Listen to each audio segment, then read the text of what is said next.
Woodward. We are starting off your day with a brand new crew. Meet Broder.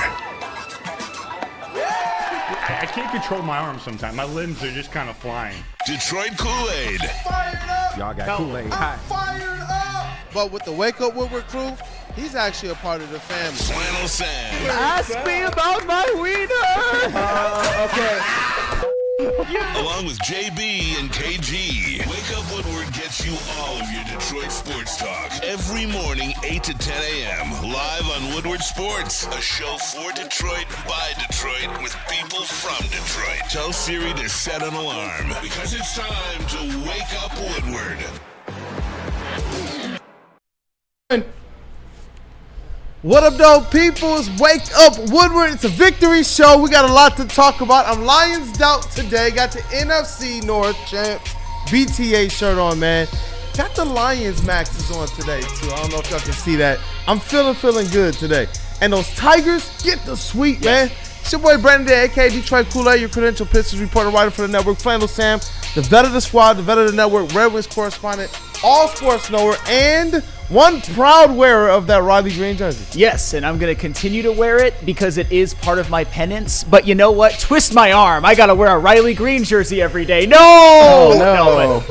Seriously, love it. He's back. He's been back, and I am in a fantastic mood today, quite frankly. Like I'm feeling great. I hope that everybody else in this room is. But we've got a term full be house. fired up. Yeah, hey, I am fired up. But we have got a lot of mouths to feed today. But that's a good thing. That is a great thing. It is a full house. Fix me a plate. And you heard one of those said mouths to feed, Mr. William Baker. Right here. We got the whole crew. This is like when you roll up to the park and you're supposed to only have like 4 or 5, Yeah. but you got all your homies. Yeah. We got that today, man. All the dogs are in the building, including one Mr. KG, Detroit's #1 draft pick. What up, though, brother? Yes, sir. It's good to be back. My bad. I'm not giving head to Justin, I promise. But, hey, it's good to be back, man. I appreciate everybody checking in on me while I was gone. Had a bad case of the strep, man. Still recovering, but I'm on the drugs now, so I'm feeling good. And I came back on a good day. No, I wasn't at Lions OTAs, people. I was not at the rookie OTAs. Y'all can don't stop let them that. lie to y'all. No, Yeah, I didn't get new hip surgery. You Shout out lying. to Neil yesterday. I didn't get hip surgery, but I am back, man. It's good to be back with the boys. Oh, my goodness. KG over here trying to lie to y'all like that. Shout out to Kelvin Shepard, man. Y'all saw that dude Justin over there, too. And we got the rest of the crew. Willie B in the sound booth. Woodward Sports MVP, JB Smooth in the TD booth, and Kavasi, Yay, Chase. You want to tell the people what else is on the menu today? Oh, we have got ourselves a full show. We're obviously going to talk Tigers, break down the game yesterday a bit, talk about how they swept the Boston Red Sox to move to a 4-2 homestand. We've got to talk about that. The ongoing love fest / trials and tribulations of the Flannel Sam and Riley Greene relationship. I want to discuss that a little bit more because I saw a very prominent Tigers person post something really out of pocket yesterday, and I got to get in my King Petty mode for just one segment because after that, pretty much from probably 8:45 on, it's going to be a lot of schedule release talk. We knew it was going to be a difficult schedule, but we see it right in front of us. What are some tough stretches? What do we like? What are we worried about? We're going to answer all those questions. We want your answers in the chat as well, but I am in a great mood today because it is just so damn jam-packed with fun stuff to talk about. And it's a beautiful day, too. Yeah. Woodward Avenue is active right now. The sun is shining. It just feels good. In Detroit sports, talk about it being back. It's back like it never left. Yeah. And shout out to one Mr. Javi Baez, too. I can't wait to be able to talk about him, especially since we got Mr. Javi Watch himself on the show, that is KG. But the Tigers, they get a 6-5 win over the Red Sox to complete the sweep. And for me, I just want to see them go out there now and turn a lot of these handle your business series into as many sweeps as they can. Obviously, that's the goal, but I feel like this team is so dominant. They have an opportunity to, as this season progresses, look more and more like a juggernaut. Because what they did to the Red Sox from the beginning of the series to the end, as it relates to how many hits they laid on them, how many runs they laid on them, it was absolutely BTA, even though that last game was a little bit more close than we probably would have liked. Yeah, and Kool-Aid, I have to give you credit because I don't remember if it was on Monday's show or Tuesday's, but you were talking about how you thought that the Boston Red Sox would go home with a record under 500, and the only way that could happen is if the Tigers swept them. And I thought that was a little aggressive, although I didn't say anything at the time. I thought two out of three would have been just fine, but it was an incredible series, one of the most fun to watch. You had your big blowout. You had the Javi Baez game, which is one of the best regular season Tigers games at Comerica Park, period. You had another walk-off yesterday. And yesterday, what I love the most is they picked up Tarek Skubal when he had, by his standards, a clunker. And don't get me wrong, Skubal, he did have 11 strikeouts to 1 walk. That is really damn good. But that Red Sox lineup, including Mr. Alex Bregman, was pesky AF. And, you know, he gave up 5 runs. He blew a 5-2 lead in the 7th inning, but the team picked him up. Shout out to Riley Greene for going 3 for 4 with a home run, 2 RBIs, including a go-ahead in the 6th inning to break a 2-2 tie. That amazing slide in the bottom of the first when he looked dead to rights and he did that kind of fake swim move, which was awesome. Love to see that. And also, shout out to that bullpen as well, because in the 7th inning, the Red Sox obviously rallied from a 5-2 deficit to tie it at 5. And Tyler Holton let in a couple of runners that were Tarek Skubal's responsibility, and he ultimately left really not having done his job with the bases loaded, 1 out. It looked like the Red Sox were poised to take a late 7th inning lead, and then Tommy Kahnle comes in and induces a Wilyer Abreu, who is having a damn good season, inning-ending double play. And in the 8th inning, what does Tommy Kahnle follow that up with? 1, 2, 3, 8 to keep it tied. And in the top of the 9th, when Will Vest comes in, he gets himself into a little bit of trouble. He lets up a 1st and 3rd with 1 out. And then you know who he retires back-to-back to end the inning with no damage? Rafael Devers and Alex Bregman. That is big-time clutch pitching. That is big-time your bullpen picking up Tarek Skubal when he didn't have his best day. And it all culminated, of course, with another Tiger hero, at least for today, Justin Henry Malloy with a walk-off single. Probably went in thinking, handle your business. You knew that you were going to face some dominant pitching. And you only put up 6 runs. How about 35 hits and 30 runs against the Red Sox? Yeah. How about that? That, to me, was what stood out the most, because you're talking about a lot of the adversity that they have to go through, a lot of things that they have to bounce back from. And in this series, I thought that a lot of players acquitted themselves quite well, and you see it show up to the tune of the team putting up really the stats that we're used to seeing them put up. It's crazy to talk about it now, but the Rangers series looked a lot like the first half of last season, whereas this series is looking a lot more like what I want to see, what we're used to. If they have another series like the Rangers, I now find myself like, yo, what happened to the bats? What's going on with this team? Something's off. It's no longer the identity to be a squad that, you know, we don't expect this. I expect them to go out there and put up 10 hits a game. I just do. I don't care even how aggressive or crazy it sounds. They've been a squad that's been going out there and doing it. And I expect them to be able to keep up this pace, because you said it right, and we said this to start off the season. The measure of success for this team isn't going to be how good Tarek Skubal is and Riley Greene. It's going to be, do we have more of those dogs? Do we have more people that can pick them up? We know that there's going to be times when they may be down. And last year, if they could have picked up Skubal, we're in the ALCS. Last year, and when you put it together with this season, their ability to pick up Skubal, their ability to pick up Riley Greene, their ability to keep it going even during some of the time that Justin called out with Spencer Torkelson, that to me is what's making the difference in the record being the best in baseball right now. Best in baseball. The best in all best baseball. in baseball. And if you want to even boil it down to the American League, best in the American League by 3.5 games. The Guardians and the Yankees are both 25 and 18. So that's where we talk about the Tigers' expectations as, like, not only do we want them to win the division, but the way that they're playing. I'm not saying 1 seed or bust, but there's a chance for the Tigers to really have a nice path come playoff time. I know it's only 44 games in, but I love, and you talk about the offense. If you would have told me after that Game 1 beatdown in which they beat the Red Sox 14-2 that in the next 2 games you would get a bullpen stinker and a Tarek Skubal stinker, I would have been like, you're lucky to win this series 2 out of 3.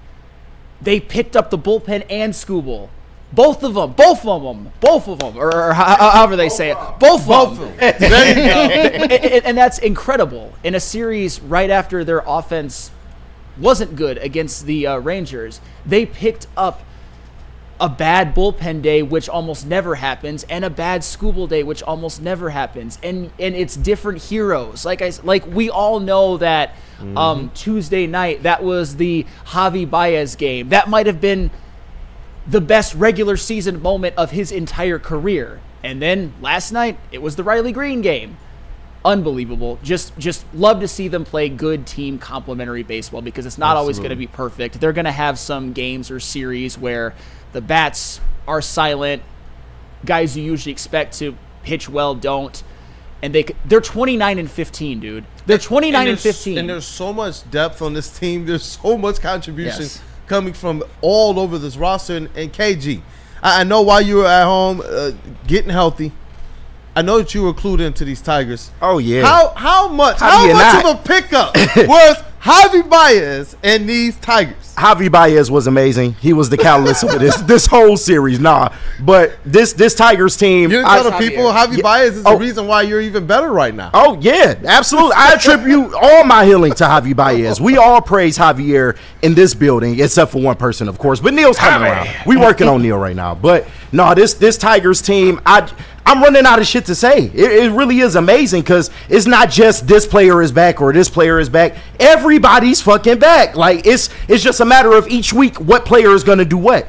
But this Tigers team, I mean, the third inning explosion that they had in that first game, to the walk-off by Javi, the 2 3-run shots by him in that second game, and then you get the walk-off last night from Justin Henry Malloy on a Tarek Skubal day that he didn't necessarily give you his best, although he's still Tarek Skubal. We still love him. But this Tigers team, this offense has taken a whole nother step.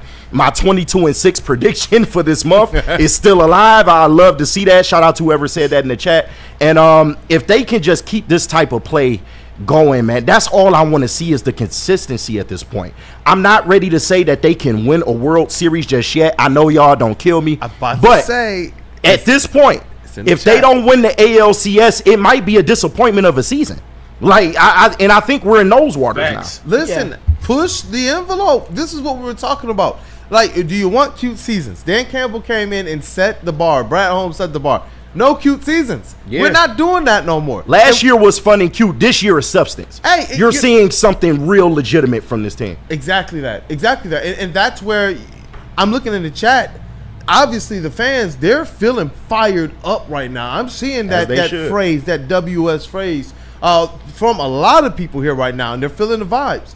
Greg, 2025, I see the Tigers fire in the playoffs. Like, people are already there. And so, because I was going to ask you this, KG, and Flannel and everybody else, to me, though you want to see it continue, it almost starts to feel disrespectful with, as long as they've done this now. They're the number one team in baseball. Yeah. They've been the best in the AL and in the Central for some time now. It almost feels a little disrespectful to say, man, can this continue?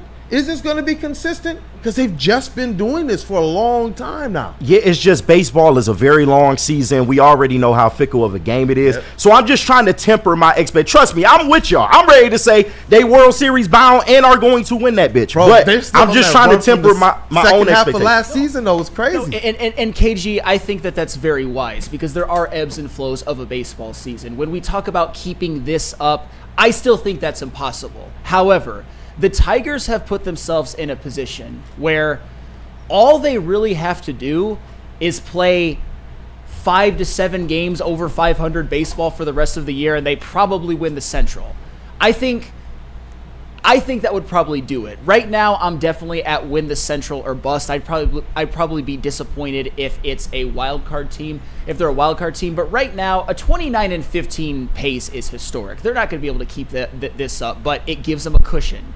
It gives them a cushion to go through maybe let's just give an example, a West Coast trip, which is tough. And that's what's so beautiful about starting fast, because nobody keeps this up, but man, what if they played? That's my thing, though. I didn't think that they would last year. You look at the large sample size we have post-trade deadline, and they actually did keep that up.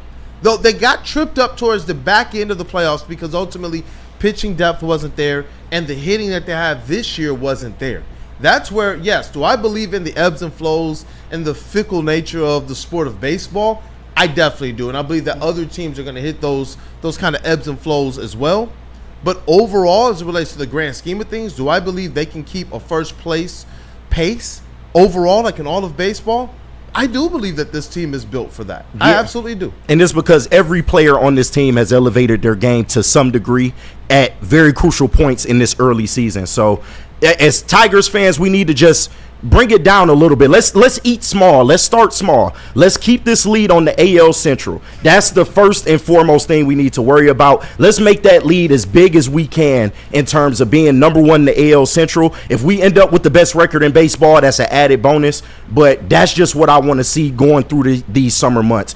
How large can they make this lead in the AL Central? Can they really run away with this thing that by August, September, the playoffs are a formality at this point? Guardians are tough. It should be a formality regardless, but the Guardians are a team that, for like how we have to tip the cap to some degrees to the Commanders, and we know there's a whole lot more with that narrative there. Obviously, the Guardians were the ones that got us last year in the playoffs. Yeah. And so I tipped the cap to them, and you see they're not really going away. Well, that's the thing. And despite what you were told at the beginning of the year, I have never have, and I never will, unless I get proven otherwise, say that the AL Central is trash. You saw too much evidence last year with three playoff teams and the Twins being, 8 games over 500, and even this year with the Tigers having such a great start. But one of the teams that is second in the AL in record, or tied for second in the AL in record, just happens to be in your division, the Cleveland Guardians, and the Kansas City Royals are tough. The Twins, they're not going to be terrible. They're probably at least going to be hovering around 7 to 10 games over 500. They're just a game behind the Royals. Like that. And that's the thing. So, top differential teams in the AL? Yeah. The whole handful of those teams, 3 or 4 of them from the Central. And maybe they will have to play better than 5 to 7 games over 500 the rest of the year. You never know. I think moving forward, what would behoove the Tigers is to play your best. Like, they have a 4-game series against the Guardians coming up a little bit down the road. I think it might even be their next homestand. It would really behoove them to take 3.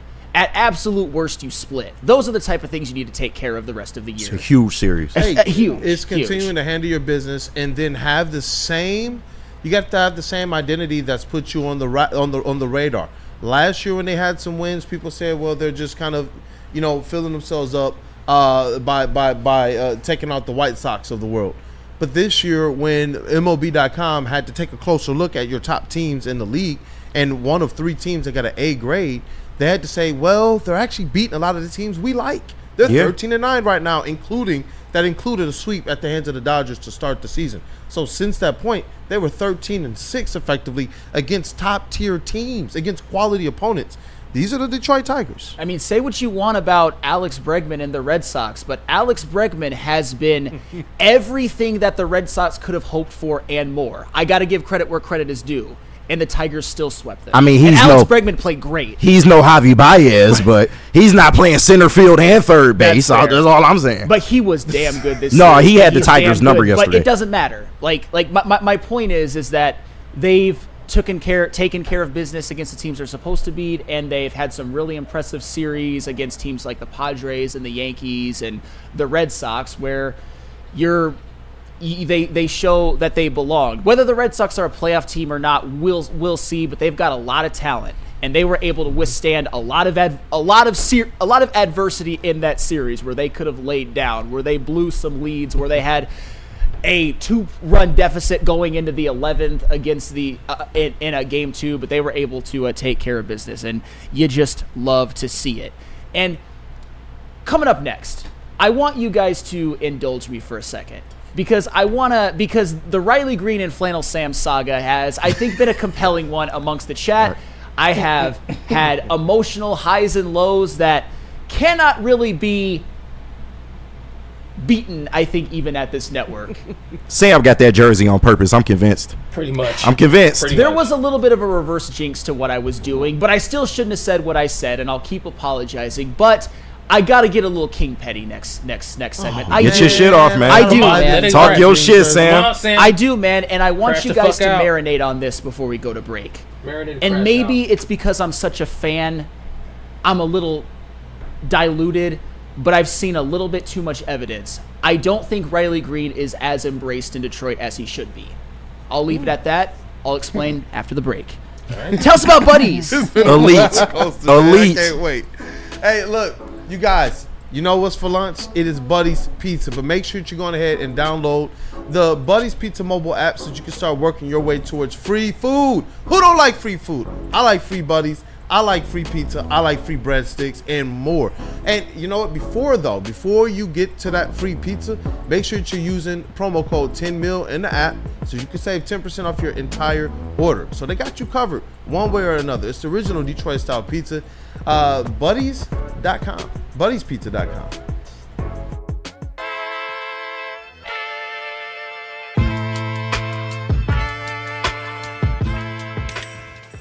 Hey, Tony, what's up, bro?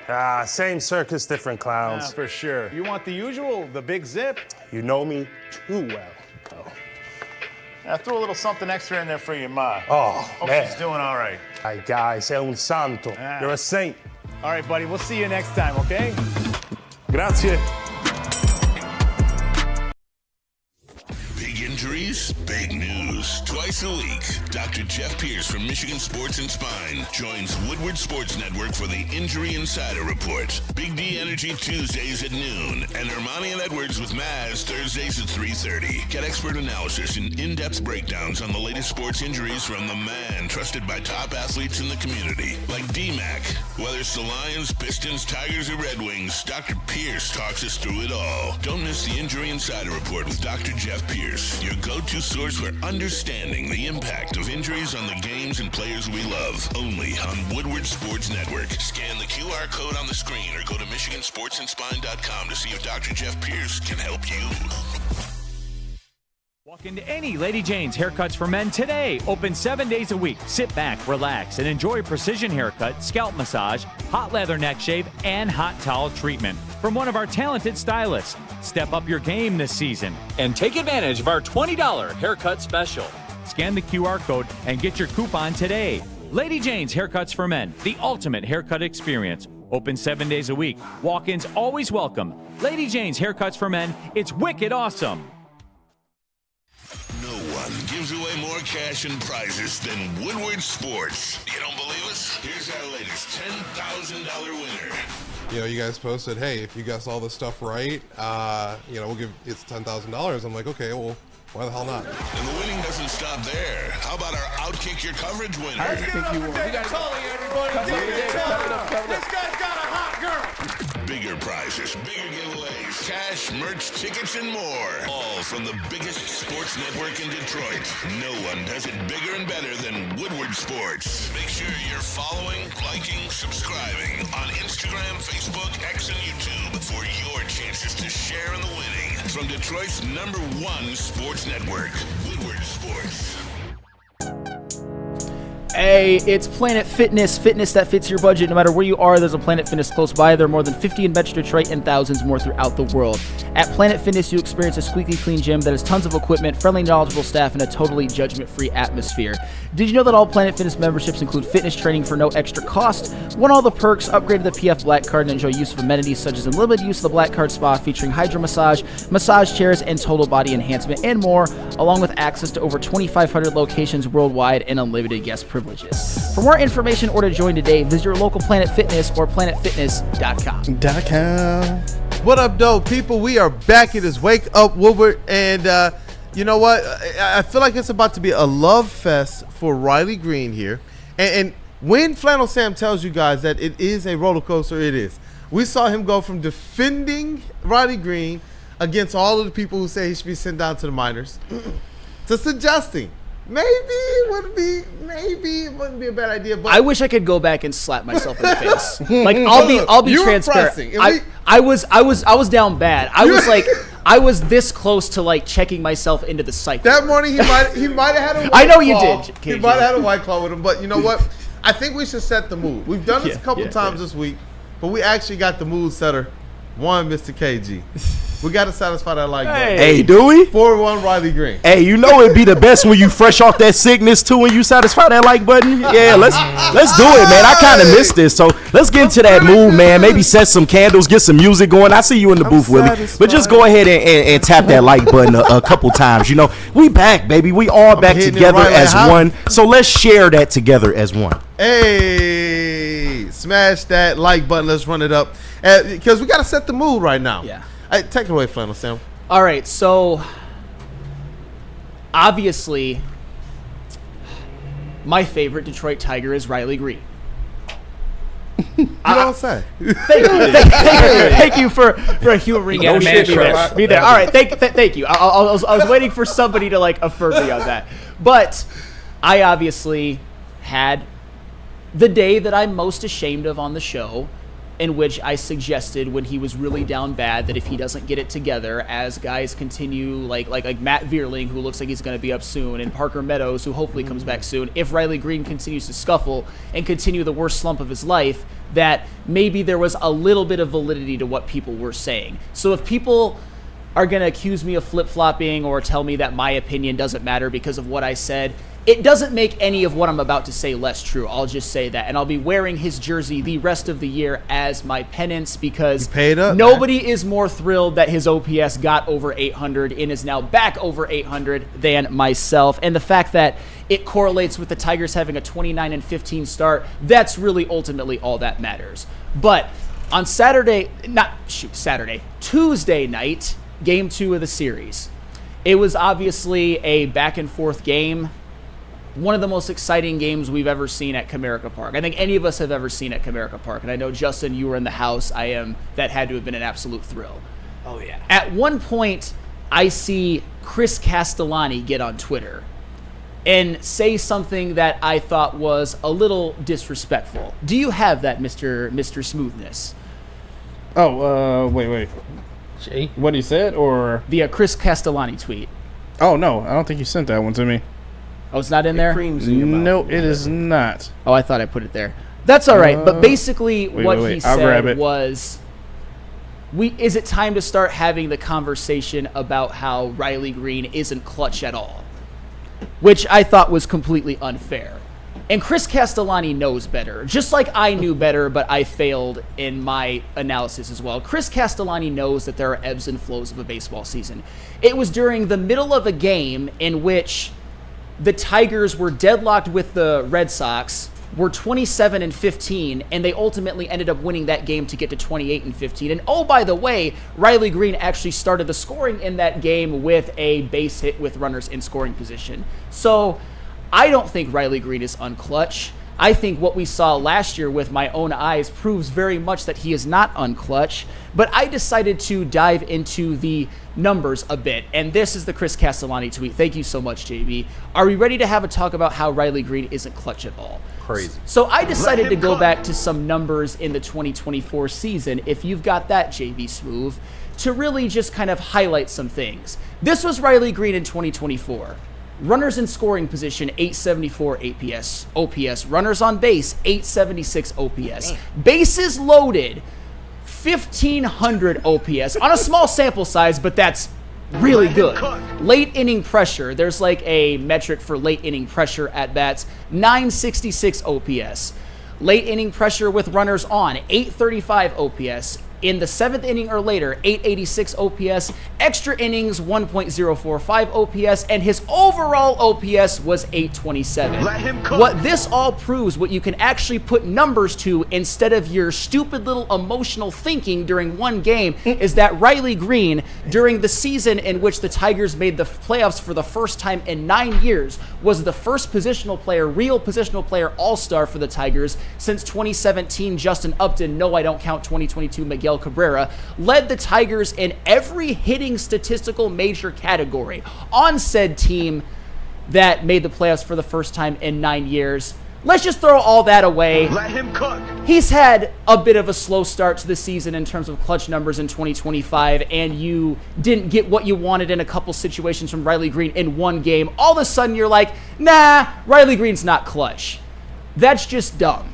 And here are numbers to prove it. And I think one of the more underlying narratives that gets missed is he's an all-star now. It's different how people are going to attack you once you're going out there and proving who you are as a hitter. And that, to me, is something that matters. Who Riley Greene, the type of attention he's going to get, the way that he's going to get attacked, the way that he may get pitched around, those types of things matter. Do you want to see Riley Greene figure this out? Yeah. But at this current point, I don't understand the snap judgments. I know KG was probably one of the more generous with saying, hey, you know what? We can aptly criticize for right now, but I'm not going to get really, really concerned or turned up or worked up until June.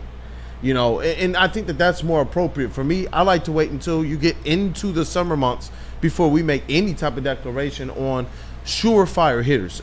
And I get it. We've seen some flash in the pan guys who've even made the All-Star and then flash and then just kind of go away. I don't think that's Riley Greene at all. And I like everything that Riley Greene's doing. What I see from this Tigers team, it reflects in their record, which ultimately should be what matters. This team was always going to have to pick up Skubal and Riley Greene. You look at the amount of pressure they had on them last year, and maybe those guys play a little bit above maybe who they are just as regular players, but they did enough to carry the Tigers. This year, you're going to need those guys, especially in your big moments. I believe this year's playoffs is where you're going to see Riley Greene and Terry Skubal really, really, really earn the paycheck, especially if you can find a way to pick them up during the regular season rather than them being gassed. These guys are on the main stage now. They're no longer our stars. They're no longer like our guys. They are now the ones that every team is going to plan for. They are the ones that every team is going to try and attack. And Riley Greene is going to have to do a good job at not just fighting through that, but staying consistent once you figure it out too. Because we all know this. Even good hitters are going to still go through their slumps. And so Riley Greene could be effectively trying to work through multiple things.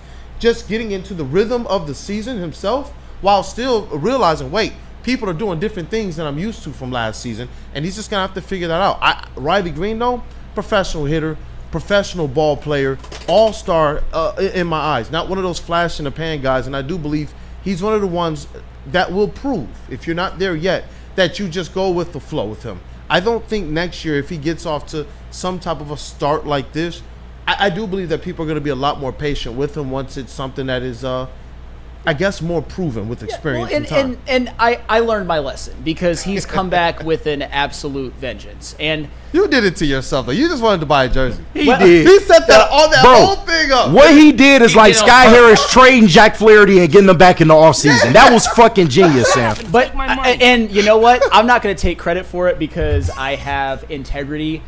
And I'm not trying. It's not a shot at anybody else, but that's just how I feel. I still shouldn't have said what I said, and if a lot of you don't want to hear this Riley Greene praise coming from me, all I'm saying is that it doesn't make any of what I'm saying less true. And I already alluded to it. His 2025 clutch numbers are not what they were in 2024 yet. There's a little bit left to be desired. But who gives an ish? Because in 2025, think about this. In 2025 right now, Riley Greene is tied for 7th in the American League in home runs with 10. He is also, along with his teammate Spencer Torkelson, which is awesome in and of itself, also on pace for 40 home runs. They're literally the Tiger Kings right now. Remember that old Baseball America cover when they were the Tiger Kings? They're living it right now, and Riley Greene is a part of it. He has an 823 OPS. He has a 273 average, which is better than it was last year, and he leads the Tigers in hits on a team that's 29-15. I don't think he's as embraced in this town as he should have. And it's not just Chris Castellani with that horrible tweet. Let's just call it, I respect Chris Castellani too much to not hold him to a higher standard. That was a horrible tweet. If he was trying to do a reverse jinx thing, that's fine. But he made almost a declarative statement about how Riley Greene isn't clutch. But it's not just him. I listened to Big D Energy yesterday. And while we were all rightfully here we go. glazing Javi Baez to the extreme, as we should have been, that game that he had was an all-time great. My good friend Spencer Raxter used Javi Baez's aura to take a backhanded shot at Riley Greene for no reason. He basically said, oh my God, Javi has aura. Did you see that pimpage of the home run? Did you see him drop that? Oh, shit. I love Riley Greene, but he's auraless. First off, aura isn't real. Second off, Second off, why do you have to Let's use slow down. It that depends when day? it comes to blowjob. Why do you have to use that day to make a comment talk about about how a Riley different aura. Greene is auraless? I still see it from fans. I saw fans last season and this season still, even at this network, call Riley Greene a fake all-star when we as Tigers fans would have damn near murdered our own child to have a star positional God player. damn. You hadn't had one Sam, since what Justin the fuck Upton. you doing, man? Sam, Yes. If aura doesn't exist, then why you so bad? Because you're using something fake just to take a shot at Riley Greene for no reason. You do realize that saying somebody is auraless is not saying that they're a bad baseball player. But it's a shot for no reason. it's Why do not you a take a shot. shot at Riley Greene? Yes, it is a shot. Justin, explain. Explain. It's not a shot because you're out here explaining that aura isn't real, and then you're getting mad that it's a backhanded compliment against someone. JB, do you got the Javi home run? Aura. The Javi From the home other run. day. I can Depends get on it. what- Yeah. I've never Let's seen play that Riley for Greene you. pimp a home run. Who gives a shit? You know what? Before you get to that, Get the video. I'm dead serious. I'm dead serious, and I know Justin, you're gonna say it's on brand. I'm ready to get back to like unwritten rules, guy. I'm gonna be unwritten rules guy. Stand on business, Home Sam. run pimpage means nothing. Hit the home run. If you want to pimp it, fine. If you don't, who gives a shit?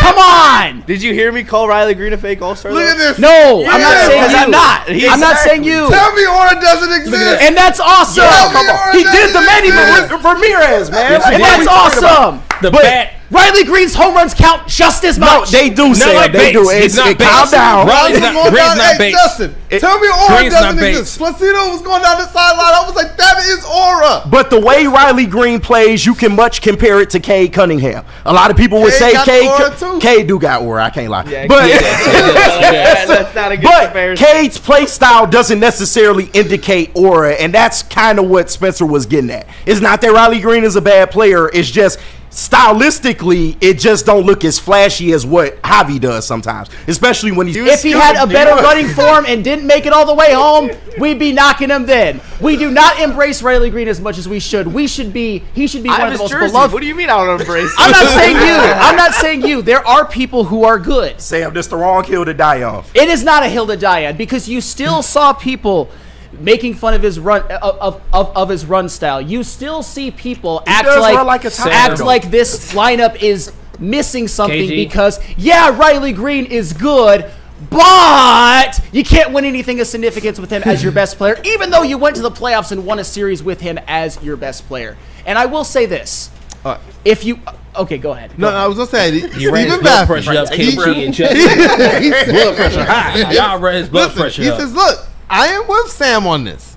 Saying that Riley Greene does not have aura is similar to saying that Barry Sanders didn't have aura. Just because you act like you have been there That's not the before same. does not demean It is the same. There are literally people, including people at this network. Barry had There are people at this network, you can probably guess who it is, who will still lament Barry Sanders for like not being more of a I demand that the Lions front office do more, and not just appreciating him for doing his job to the tune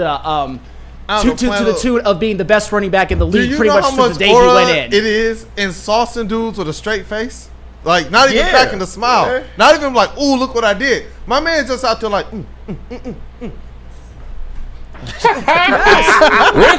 That's exactly how he there's runs. the ball, and then he'll look at you down the thing. Yep, next play. I'm saying he had it, dog. Barry had it. Well, and for the record, I don't think it exists, but you don't need to take a backhanded shot at Riley Greene just because. That I agree with. Just because It's not a bad. Just because, and Spencer's openly admitting he is falling in love with Javi Baez, as a lot of us are. The season that he's having bought his jersey. is incredible. But why do you have to be like, oh, I love Javi. It makes it extra special because Javi has aura. I love Riley Greene, but he's auraless. Why do you got to do that? Sam, I think You know what? you gotta let this one ride. Don't bro. appreciate his go-ahead home run last night. Don't appreciate that slide. Just- It didn't look pretty. Sam, just like you want people to forget you said Riley Greene to the minors this year. Like, you got to let this one slide. You do for a crash out at least once a year. Last year was AJ Hinch needs to be fired. This year was Riley Greene to the minors. But we don't hold that against you because we know you love Riley Greene, and Tigers fans love Sure Riley do. Greene. There is no, Hey, if fans or buts about And it. you know what? People are standing up for the Barry aura, man. Barry had aura. What up, dog? Says. Yo, What up, dog? With Detroit? Look at that flannel. There's my Javier Baez City Connect jersey I bought. It's gonna be here May 19th. Come on, baby. Come on. I got the jersey Get a like hobby 10 jersey. times. A hobby jersey. He's earned it, man. I'm so glad he brought the receipt too. For him to scratch stuff out. It's for real. And Fago Poppy 91. People are really not going to like this. We put more respect on Torque than Riley mostly. Damn. Oh, I think he's just been getting glazed more because of the fact that The turnaround. The And the same thing with Javi. we expect it from Riley. Also, Riley is underperforming this year. No, he's not anymore. Not anymore. After last night's game, his OPS is 823. He has 10 home runs. He was. Fair. And then Neil, hey, shout out to Neil, our president. Salute to Mr. Elite himself. He says, Flannel actually unlocked something. I think this is people's problem with golf. People actually would rather someone have aura than be an MLB star or be a second in the NFL in touchdowns and fourth in yards. Well, I feel like golf got a little bit of aura too. To be honest, this is where I think me and Neil. Is the sky falling right now? No. Neil and Flannel agreeing on something. Is everything okay outside? Can we look out It there? might be the apocalypse. Hell And has here's the frozen thing, over. and this is where Neil has unlocked something, because Neil is much more of a golf slappy than I am. I am much more of a Riley Greene slappy than probably everyone at this network, but I do think there's some similarities. I do think that Jared Goff should probably be appreciated more, and I think there's an argument that he should be way appreciated more. You can obviously talk about how the playoff game last year was rough, and he's got to answer for it. But at the end of the day, the Lions have had their most successful stretch of regular season football with Jared Goff leading the helm. So I get, Neil, I get what you're saying, man. Like, I really do, because there are a lot of people who, and I've even been guilty of this from a time to time, who even when they're giving Jared Goff compliments, they're kind of backhanded. We've all seen it. We've all seen it. I'm seeing in the chat, that guy 62, golf has aura. Burn, golf has aura. Listen, aura is a real thing, Flannel. Well, we can agree to disagree, but I want to highlight one more thing before we go to the Lions schedule. If you want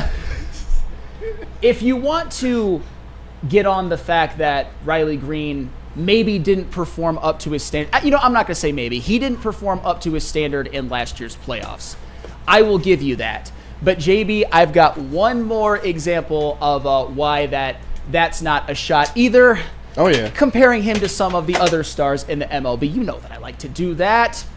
2024 playoffs, average OPP OPS splits. Aaron Judge, 184, 344, 752 in his 7th playoff appearance ever. Bobby Witt Jr. also in his first playoff appearance, and he is a much better player than Riley Greene. We would all agree that Bobby Witt Jr. is the best position player in the AL Central. He had a stinker in his first playoff appearance. A lot worse than Riley Greene. 192, 222, 415 splits. Riley Greene, 231, not good enough. 355, that's a really good on-base percentage, but he hit with absolutely no power in his first playoff experience. He wasn't good enough. But at the end of the day, it's his first playoff. He'll learn. Aaron Judge still hasn't figured it out in the playoffs, even though he's arguably the best right-handed regular season hitter I've ever seen. Bobby Witt is one of the best players in Major League Baseball, probably top 5, and even he had a clunker in the playoffs at a worse clip than Riley Greene. So I don't want to hear about that playoff stuff either. Could he have been better? Yes. If that's proof that he's not clutch, GTFOH with that. Sam, let's kumbaya before we get to the Lions. I love every bit of numbers and stats that you have brought today. They have been absolutely elite, so great job to you on that.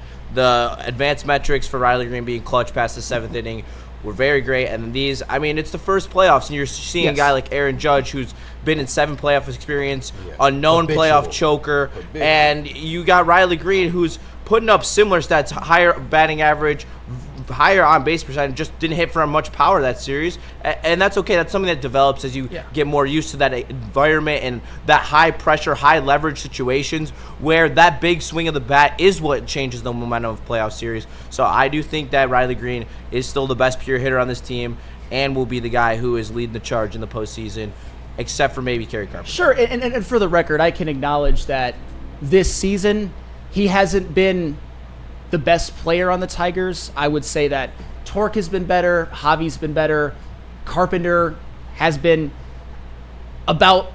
Their numbers are pretty similar. Gleyber Torres, he hasn't had to carry the offense, which he did at sometimes last year. Well, Gleyber has no aura either, but he's awesome. Well, I think Gleyber that got a little bit of aura. You know what? I love Gleyber Torres and Riley Greene even more now. Just act like you've been, and you don't have to act like you've been there before, but pimping. I have heard people say that they like Bryce Harper more than Mike Trout, like Brady in the back because he pimps home runs. Did Justin just say, hold on, he just say Gleyber really don't got no aura. And then you go, you know what? I like him even more now. Is that like at Federal, it's just going to be a collection of the auraless players, but they do their job. Hey. And you know what? I'm not mad at it, but you have to agree with this one. I know you say you don't believe in it, but we have a believer here. Harvey Wallbanger. Oh, Harvey Wallbanger. Wallbanger. Shout out my dog. Harvey Wallbanger said Shout out. Sam's aura is showing. Oh, well, I don't have any because nobody does. Thank you for the compliment. Does Sam have aura? 248. We all know that's going to be 95-5. No.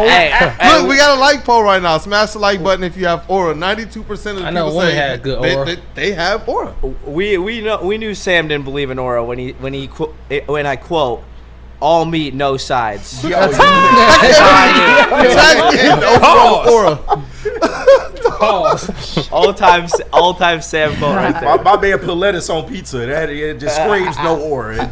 And Burn $2 super chat that Riley Greene slide in the home had aura, and it already got 4 likes on it. It didn't have aura because nobody has aura, but it was awesome. Did you enjoy that, or was it a little bit too like clunky for your liking? That was actually graceful as you know, as you know what, and you can't deny that. JB, do we have any other super chats to clean up? I'm looking at the regular chat. Yes, man. we do have a couple super chats to clear up. Shout out to everyone sending in super chats. $4.99 from Dante151. He says, so far so good in the month of May for those Tigers. 10-3 record right now, and that 22-6 record predicted from KG is alive and well. I still think Tigers. 22-6 KG. I wish I would have been there. That's aggressive. Well, it was actually a Swisher or brick question, but I mean it's still valid right now. Still valid. They've only lost 3 games. The problem though with that is they could go 18-10 and have it be a phenomenal month. You're calling for them. I'm not saying you're it's calling a waste for them of to be like a month if they 120 win pace.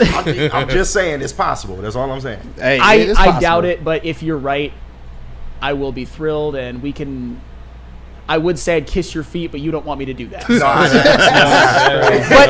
But absolutely the thought counts, right? Yes, it does. I appreciate you saying. It's still possible out here. Shout out to Burns sending in $5. He said Dan on the call last night was talking about how the Red Sox have Devers who won't play first, but the Tigers have tons of guys willing to play anywhere.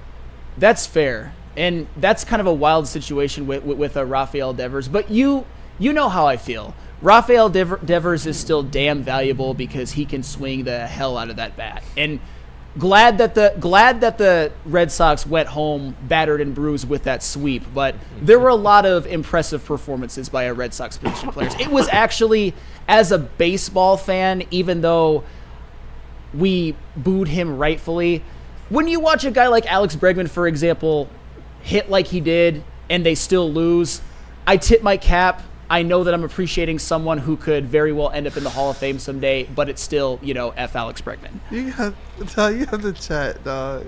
Yeah. Oh, there's Nick more. Duncan, you out of line, dog. You out of pocket. Stop it. I can't even say that because I read the chat. There's more. Trust me, there's more. I've been trying not to breathe heavy into the mic while laughing on the side. Goodness gracious. Willie took it upon himself to read it. What'd you say? What'd you say, Willie? Pause on his own. Talk about It's Nick Duncan, man. KG Wiener located on his feet. Kisses Sam. Yeah. That's some pause. That's wait, what? That's straight pause moment right there, dog. Oh my word. Do we have any other super chats, brother? Yes, we do. Shout out to Burn once again, sending in another $5. He said, imagine how annoying it is for the Guardians, though. Every time you think you can gain a game on the Tigers, they win again. The sweep a series. And one from Flannel's favorite person, one Mr. Shot 216. He said Sam's aura is a green stink cloud. Come on, or it doesn't exist. So, look, man, come back, Sam. the people have spoken, man. by the people, man. Isn't that how things are decided? But let's get into some TLB. Word to our brother Matthew Broder. You want to tell the people what we talking about, KG? Oh, I missed this. Talk Lions, bitch. Hey, I told y'all, man, I'm decked out for it. I came in all Lions gear today. Shout out to the Tigers, though, for the victory show and a sweep over those Red Sox. But football is on the way. Shout out to JB Smooth. That's such a dope hat that you got on, too, man. Appreciate it. What friends we got to say what up, though, to? I got to tell them about some merch that you can head over to woodwardsports.com. Just click on that shop tab. New designs dropping for you every single week. I guarantee you we're working on some Hobby Baez merch for you. I'm telling you right now. But go and get yourself that Woodward Tigers gear right now. T-shirts, sweatshirts, hoodies, all available for you. And you can't forget about those Red Wings, the LFG Red Wings t-shirts, hoodies still out right now that you can go and cop. All you got to do is head over to woodwardsports.com and click on that shop tab. Walk into any Lady Jane's Haircuts for Men today. Open 7 days a week. Sit back, relax, and enjoy precision haircut, scalp massage, hot leather neck shave, and hot towel treatment from one of our talented stylists. Step up your game this season and take advantage of our $20 haircut special. Scan the QR code and get your coupon today. Lady Jane's Haircuts for Men, the ultimate haircut experience. Open 7 days a week. Walk-ins always welcome. Lady Jane's Haircuts for Men. It's wicked awesome. Big injuries, big news. Twice a week, Dr. Jeff Pierce from Michigan Sports and Spine joins Woodward Sports Network for the Injury Insider Report. Big D Energy Tuesdays at noon, and Ermanni and Edwards with Maz Thursdays at 3:30. Get expert analysis and in-depth breakdowns on the latest sports injuries from the man trusted by top athletes in the community, like D-Mac.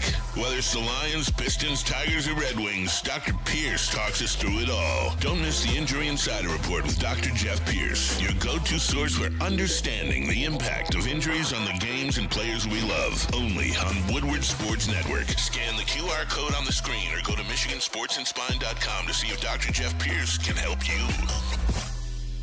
Head to WoodwardSports.com and click on Shop. Get the latest in Detroit sports apparel and exclusive Woodward Sports gear. WoodwardSports.com can get the whole team outfitted. Love the Pistons, Red Wings, and Tigers? We got something for you, too. Shop online at WoodwardSports.com.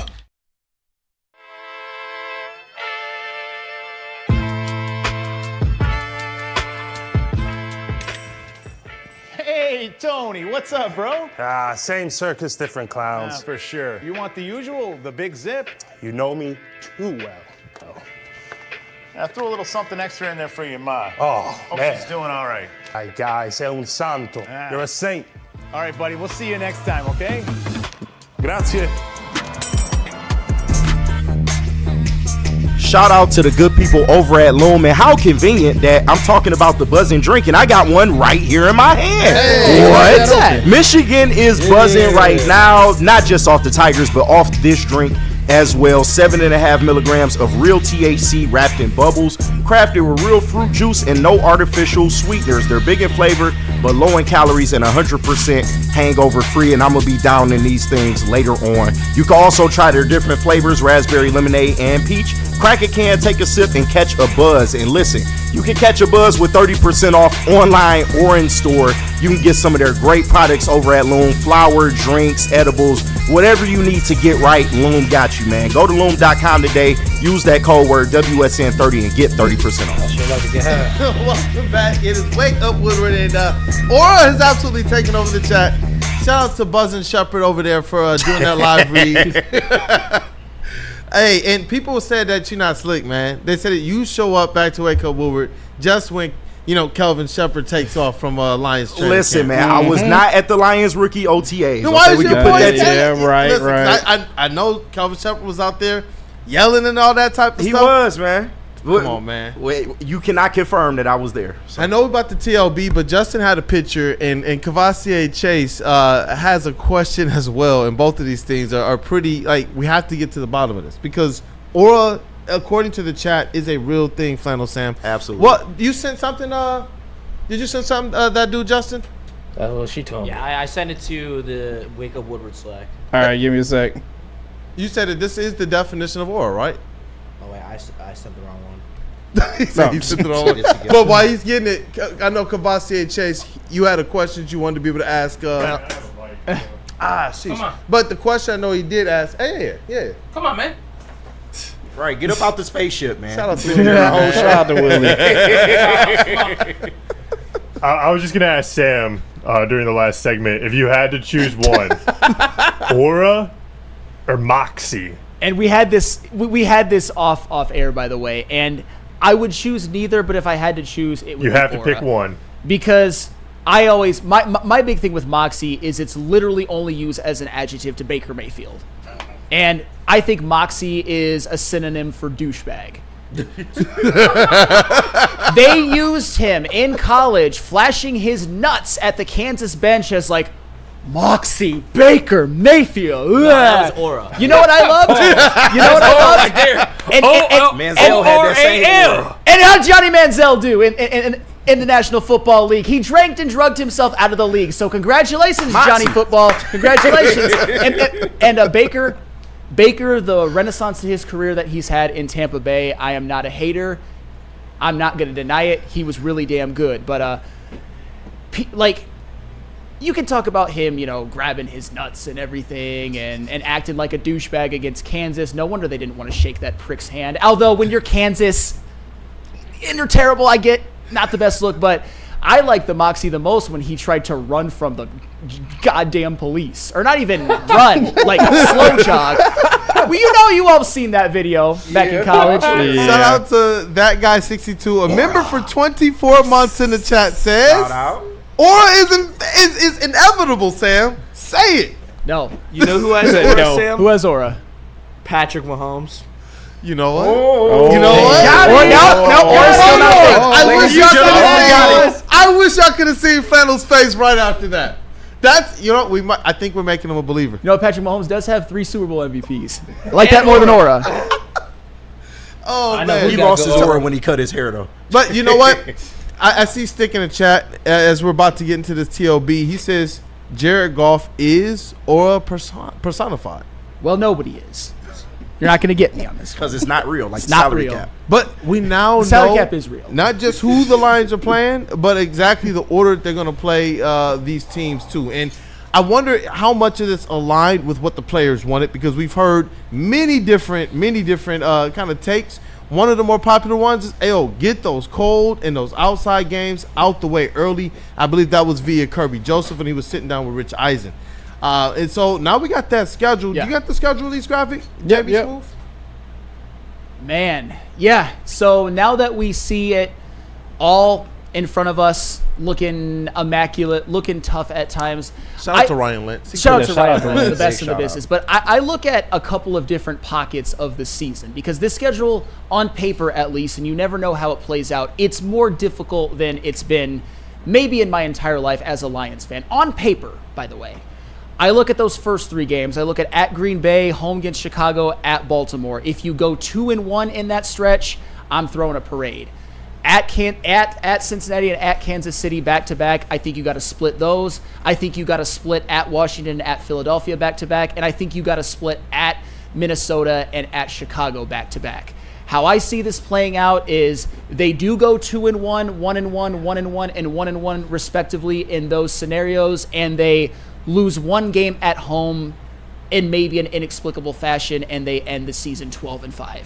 And I think that'll be enough to get them that division title. It's not 15-2, but 12-5 with this schedule would be a hell of a regular season. But that's just my opinion.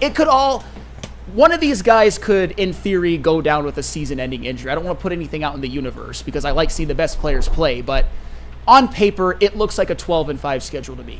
12-5. I see Vincent E. He's thinking more along the lines of me, that this is going to be a 13-4 season for the Detroit Lions. I'm real bullish on them, and I'm hoping that their reliance, that they do rely a little bit more in depth, keep their guys fresh, because Brandon Graham's talked about it on Good Morning Football about the difference between the Lions and Eagles. They actually were like, were you shocked? Were you surprised? He said, no, I think that the Lions fare better if they're just healthy. But, because they're a talented team. He said he really actually wanted to see that matchup despite his affinity to the Eagles. But he says that those Lions, when healthy, though, he expects them to be somebody formidable. He expects them to be along the lines of what we thought this Lions team was going to be last year. We know how it ended, But this is a year where I'm hoping between them going out there and BTA playing through the whistle without getting a flag, I'm wanting them to do what the Eagles did last year, and that's end the season as healthy as possible. It sucked hearing that be one of the main narratives all week of that Super Bowl is that, and during some of the playoffs, is that the Eagles are running out there with effectively all their starters, and they're a healthy team, and they got their depth pieces. Because one of the constant refrains we're going to hear about the Lions, and if they can get it done, I don't think it has anything to do with talent. It's just really more or less going to have to do with how healthy they can be. And the way that the schedule just kind of lays out, I like it. And you're getting kind of a couple of your NFC opponents out the way. You're getting Lambeau out the way early, so you don't have to worry about that being some type of factor later on in the season when it's the absolute frozen tundra. Sure, and that to me, getting Lambeau out of the way in week 1, getting Baltimore, getting like Green Bay, Baltimore, Cincy, and KC out of the way in the first 6 weeks, I think that's big. I know a lot of people don't like when you mention cold weather as any sort of hindrance to this team, and they've proved some things. Like, they went into Lambeau last year in bad weather and actually looked like the team that could handle it, and they didn't look like the dome team. But at the end of the day, this is a dome team, and I would prefer them to not play a bunch of outdoor games in November and December. I'm not saying that they can't. I'm just really happy that they won't. You look at the Bears. They do got the Bears one. Week 18. That might not mean anything, but that's going to be tough. You look at Washington and Philly kind of mid-season. Those are obviously going to be tough. But as I said, with those road games, I expect them to go, if I'm just looking at the schedule as a whole, because one other takeaway is that this home schedule is, right for the picking. I'll just say that. Yeah. I think that there's a very good possibility that the Lions go 8-0 or 7-1 at home and 5-4 on the road. And I think that is just an enormous success for this team. And hopefully they end the season healthy. But the home schedule, that's what's really going to offset some of these tough road games. And in my opinion, I mean, you look at, and I know the heavyweights mentioned it yesterday, look at that stretch from week 12 to week 14. You got the Giants, which is probably their easiest game on paper as of right now. You got the Packers at home, and you got the Cowboys at home. Yep. That to me looks like 3-0. That to me looks like you go 1-1, you play a couple of tough games, and then you go 3-0. I think that's your difference probably between your 13-4s. Yeah. And if you're seeing this team be more of an 11 or 12 win team, you want to see them go out there because those are handle your business games. You're at home. You're going to have the best fans. You're going to be favored. And what I like about this, and I got this shirt on, man, shout out to the NFC North Kings for 2 years in a row. I want to see this team go out there and effectively go, and I say effectively go, undefeated, because I don't know what implications that last week is going to be. Are the Lions going to go into week 18 playing their guys like Dan Campbell has done in the past, or if things are wrapped up, are they going into week 18 this year with health in mind and deciding to rest some guys in maybe an upstart Bears team or Bears squad with Ben Johnson at the end of the season has a little bit more rhythm offensively? I don't know, but I do expect them to go out there and still BTA the NFC North, which I think is going to be what propels and underpins their record. Then when you do combine that with these other, like, I expect them to go out there at home and beat the Browns. I expect them to go at home and beat the Giants. I expect them, and it's going to be a battle, but I do expect them at home to beat the Buccaneers. These are just in Thanksgiving. Like, as I'm looking at this roster, I wanted to be even more zealous and aggressive with it, but I wanted to be able to realize, okay, there's going to be some times when they just have a clunker of a game, and that's where I come away with 13-4. I want to be able to go and say they're going to be as good record-wise as they were last year.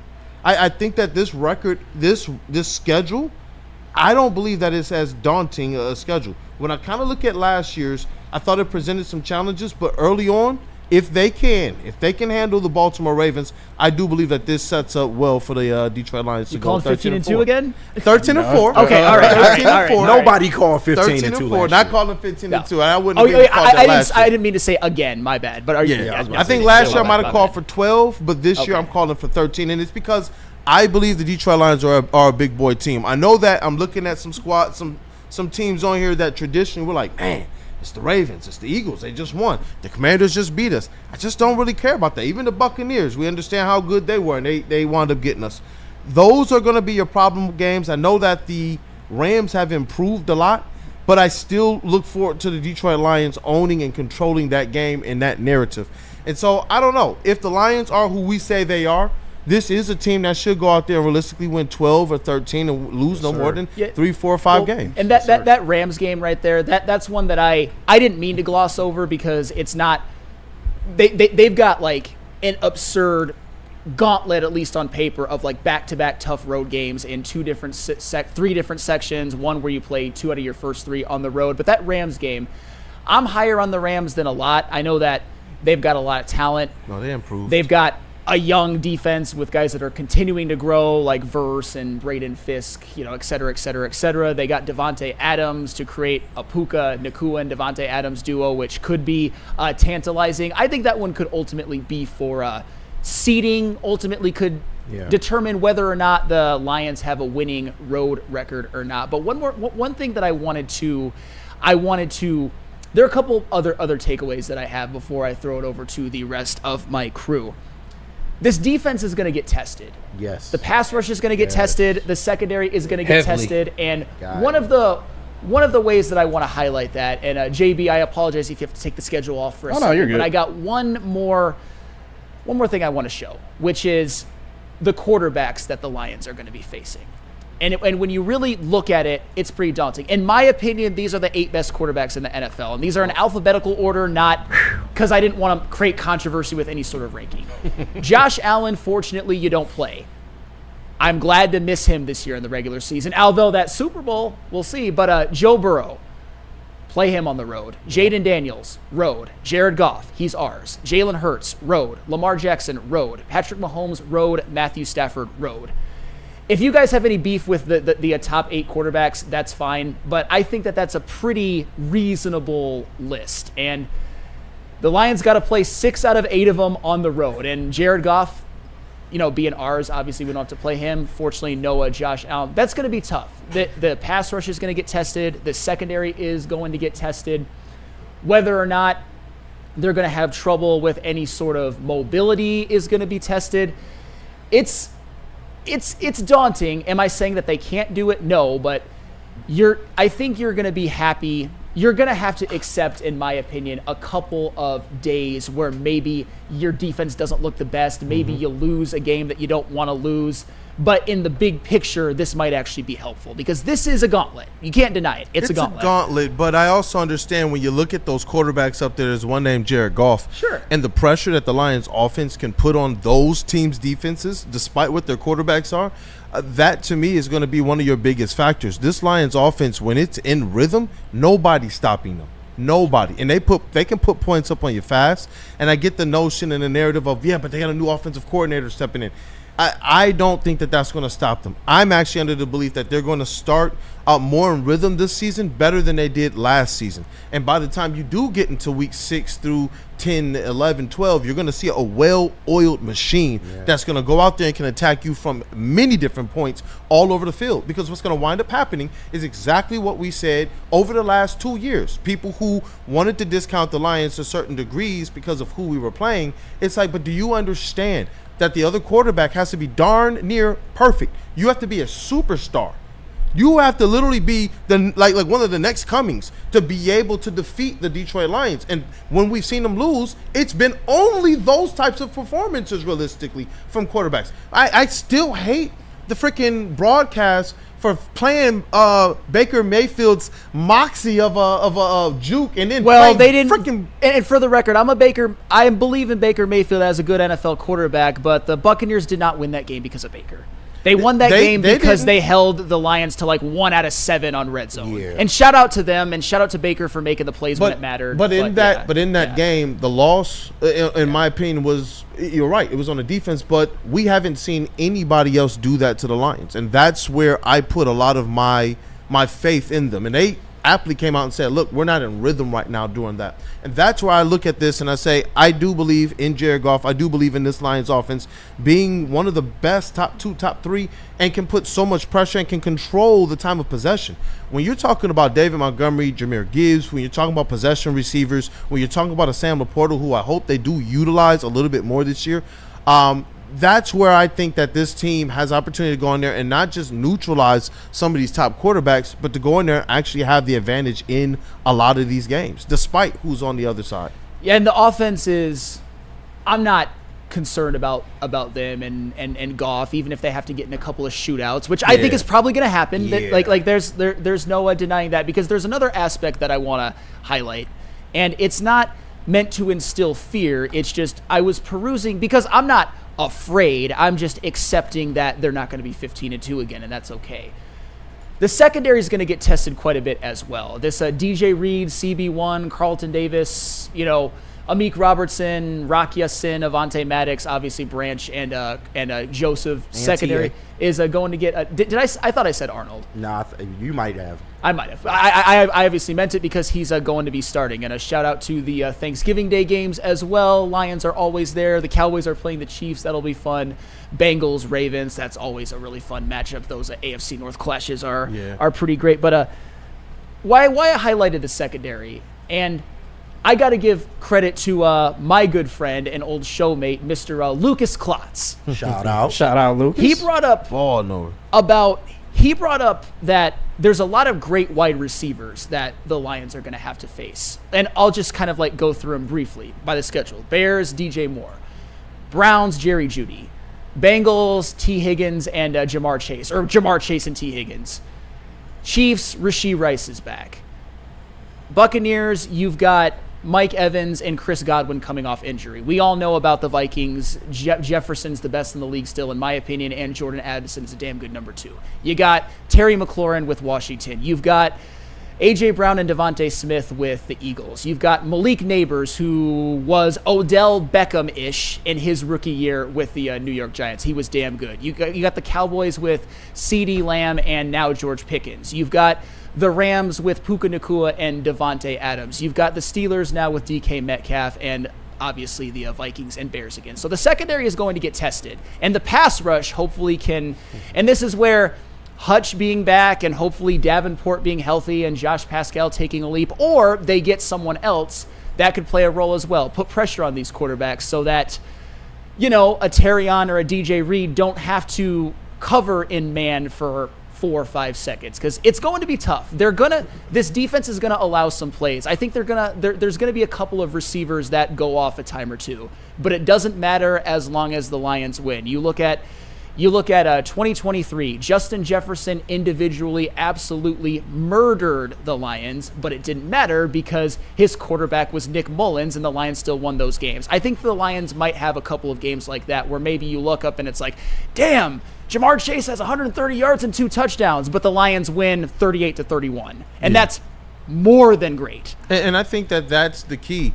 If you're getting beat because the best quarterbacks or the best wide receivers are just going off, or if you're even winning those games, you really live with those results ultimately. And I do believe this. The difference between what we saw out of the secondary 2 years ago when Justin Jefferson did that with Nick Mullins versus how Brad Holmes has worked to shore them up is where, you know what, they're looking at the roster, they're looking at the teams that have to play, they know what the weaknesses and strengths are going to be as it relates to matchup by matchup.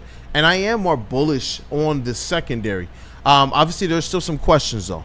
When you're talking about the mix, it's not the same makeup. So you're going to really rely on a lot of internal growth, even from the guys that you call stars like Kirby Joseph now and Brian Branch. They're going to have to run it back. This defense, in my opinion, is going to depend on those guys still being ball hawks in the red zone and taking away complete possessions from the other team. That was instrumental to the Lions going even 15-2. Because remember, when the pass rush went down, there was a lot that they couldn't stop in between the 20s. But when they got into that red zone, there was almost this feeling that came across Detroit where we understood, it's a completely different ball game right now. In the trenches, and as well as what we were able to do with those safeties in the back. And I'm hoping that this year they have a little bit more in the recipe to be able to effectively cover and keep some of these other kind of your B and your C wide receivers from going off, your tight ends from going off, because there's only so much you can do to stop some of these wide receivers that they're going to go. And for the record, I didn't use the Justin Jefferson in 2023 example to be like the Lions secondary is the same. They're obviously better. I just use it as an example of even with the Lions secondary being better this year, I do think there's going to be at least 2 or 3 games, maybe even more, where some of the pass defense statistics look a little bit ugly, but they win the game. And that's fine. And it may even happen in the playoffs. I mean, to go back to that same season, it happened in the playoffs against the Rams with Puka Nacua. It does not matter in the grand scheme of things. You got to win some of these tough games, and you got to take care of business at home. I think that's going to be the theme of this season. I think then the question that comes to me then is this. Do they have enough then for the red zone? We know what Kirby Joseph and Brian Branch are, but do they have enough as it relates to another year for Alex Anzalone? And coming off of an injury, we know he came back and still looked like Anzo. Jack Campbell, we're hoping he takes a serious mean step forward. And then we're relying on, realistically, the depth behind that are all returning players from injury. And then you're talking about the pass rush, because I saw a chat earlier that said, wait, we didn't improve our pass rush. This schedule makes me uneasy now. So it's like, do they have enough to still be that team they've been in the 20s? The last 3 seasons, we've seen them be one of the best red zone teams in the NFL, and now you're hoping that they carry that on. Yeah, and I'm not mad at that opinion, because I personally, this is what I believe, do not think the Lions really improved their pass rush at all. However, I cannot say with certainty that Marcus Davenport will be on IR again. I can't say with certainty that Josh Paschal won't have a contract year leap. Am I predicting it? No, I am not.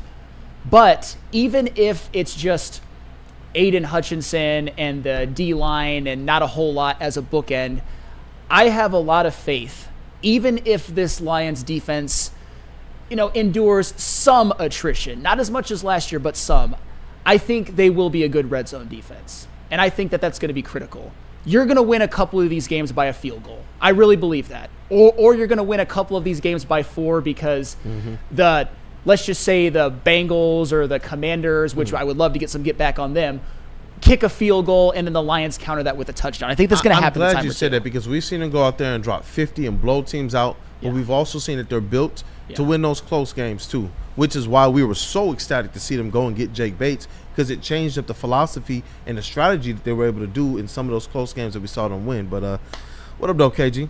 Yeah, and shout out to the NFL keeping the Lions in prime time. We have 5 traditional primetime games, 7 if you count, Thanksgiving and the Netflix Christmas Day game. I'm really looking forward to that one. But to me, the toughest part of the schedule is the first 7 games. That's going to be your toughest stretch of football, because you're getting the NFC North a lot earlier this year. That's going to be important. So it's almost imperative that you get off to a hot start, because if you don't, that road schedule, and we all know they were perfect on the road last year, probably not a chance they'll do that this year. But you look at that Ravens game, that Bengals game, and that Chiefs game, those games have a possibility to be shootouts, and I think that they will turn into shootouts, especially that Bengals, and then having to play the Chiefs the week after that.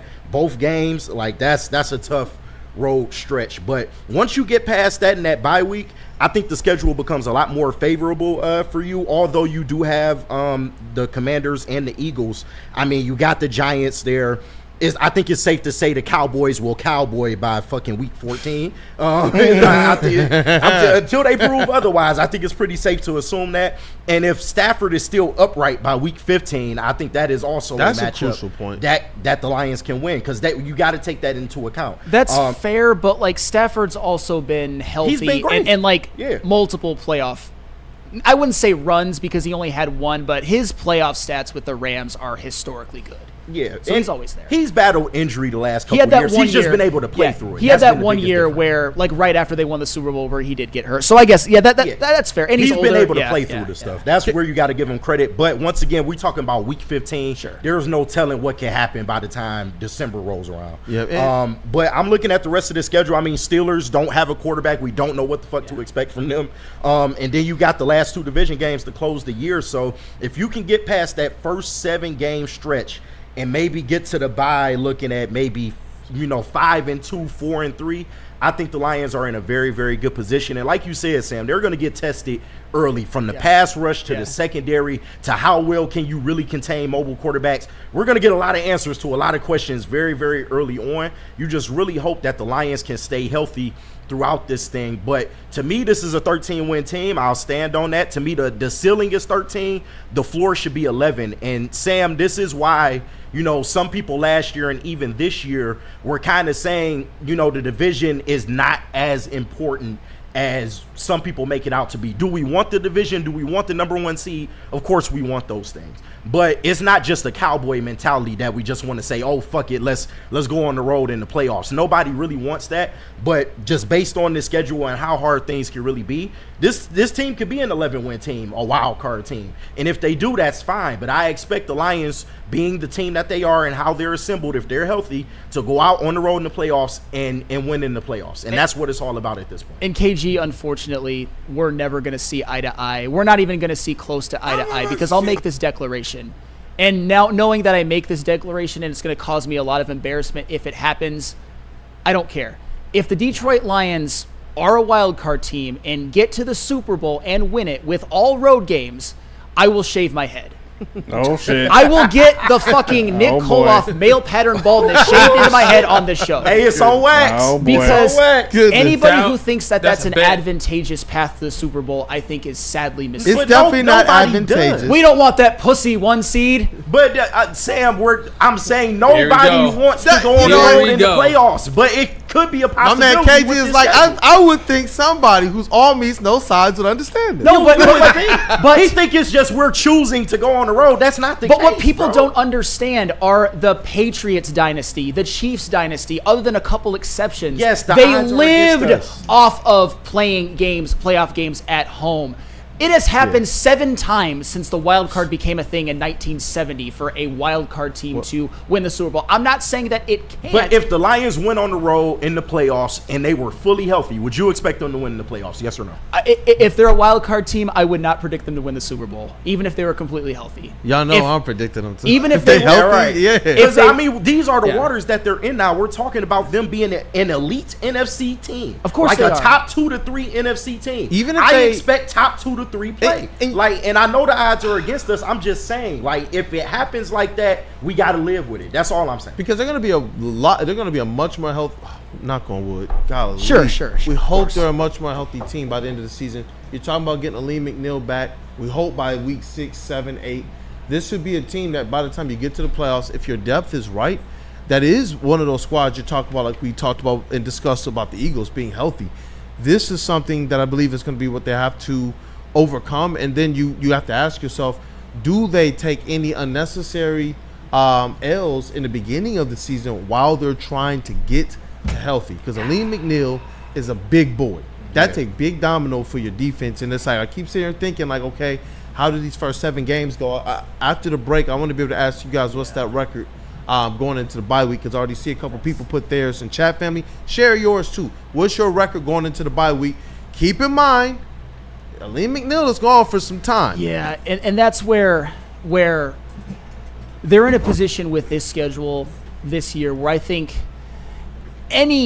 I predict them to trip up once at home, but any home loss would probably be like WTF, barring injury, of course, because I think they'll be favored in every home game. Terrell Lamar says 7-0 in the first 7 for sure. Ed O'Neill Oh, says shit. 5-2 headed to the bye. So we'll hold ours. yeah. And then chat family, get some more of those in the chat. KG, if you could keep an eye on those as well. Yep. My phone keep doing weird things. No, I got you. Thank you. What friends we gotta say what up though to? Lady James and Dr. Pierce. Hey guys, let's be honest. We like simple stuff. Like Javi Baez been an all-star apparently. Like Gimme's on the golf course. We like uncomplicated. Like Lady Jane's haircuts for men. Walk in, sign in, and before you know it, you're handsome and clean. Lady Jane's open 10 to 8, 7 days a week. Walk in anytime. It is wicked, awesome.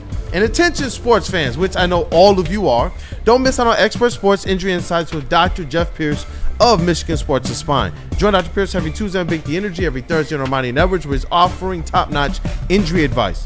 Trust the guy that D-Mac does, because Dr. Jeff Pierce is here to keep you in the game and performing at your best. For more information, visit MichiganSportsAndSpine.com or call 248-426-9944. How do people feel about getting a Planet Fitness membership for $15 a month? How do they like working out in a clean and spacious gym that's filled with equipment for every workout? And how about free fitness training in the judgment-free zone that leaves them feeling energized all day long? Join Planet Fitness today with the free PF app, online or in club, and start getting that big fitness energy for $15 a month. A ton of fun, a ton of sports, and a ton of man-made James. Welcome to the Woodward Heavyweights, live daily 5 to 7 p.m. on Woodward Sports.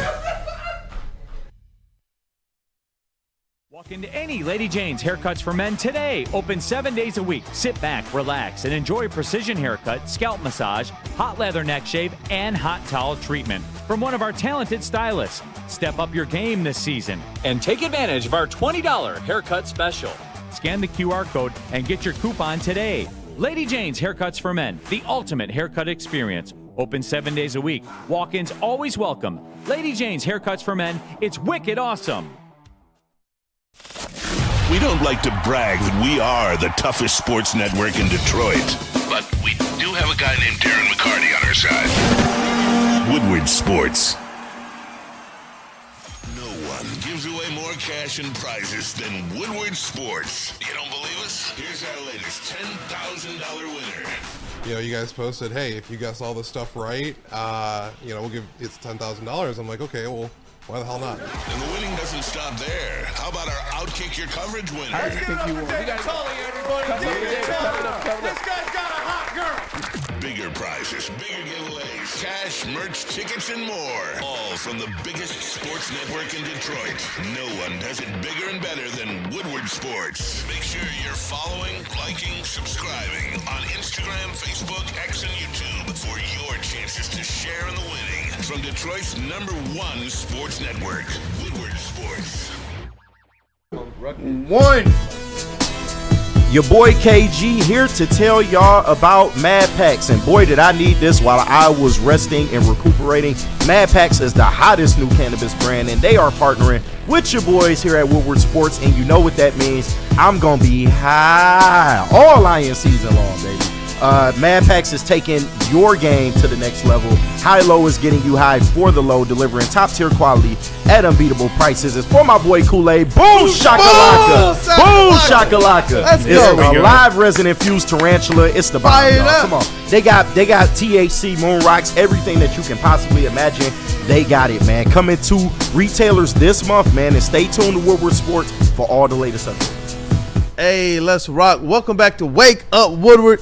Man, that live read every single time it gets me fired up. Shout out to Mad Packs too. It's even better when we get to meet the sponsors and they're like really, really dope and cool people. Oh yeah, big shout Opening out. day, they showed up. Yeah, it showed out. They watched our whole entire show just sitting there. Yeah. I was like, oh, that's them.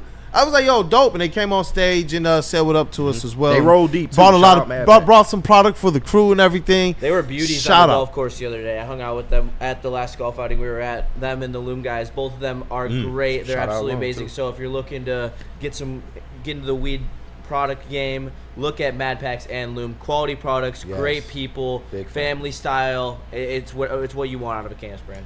Yeah. Hey, shout out, man. Great people, great products. And we got to get back into this TLB. I know there's a couple questions you want to respond to in the chat. Yeah. And thank you, chat family, for also getting your first 7 games, what the Lions record will be at the bye, because that's, like KG said, probably the most pivotal part of their schedule. Absolutely. We're going to read some of these things off. KG is going to keep us eye on the chat, but I know there's a couple questions you want to respond to. Ed O'Neill's asked a couple of really good questions in the chat that I think are interesting in how that they're phrased. He asked me a while back, and I'm just getting to it now. When I was talking about the wide receivers and Terrion Arnold, he asked me, how big of a deal is it for Terrion to be a top 6 cornerback in the NFL? How big of a deal would that be for the Lions? First off, I don't want to project something that I don't think is possible. Yeah, top 6 is. I think if Terrion Arnold is a top 25 corner in the NFL, I would put down any residual swords that I have about him. I would, again, kneel at the feet of a KG, because that would be huge.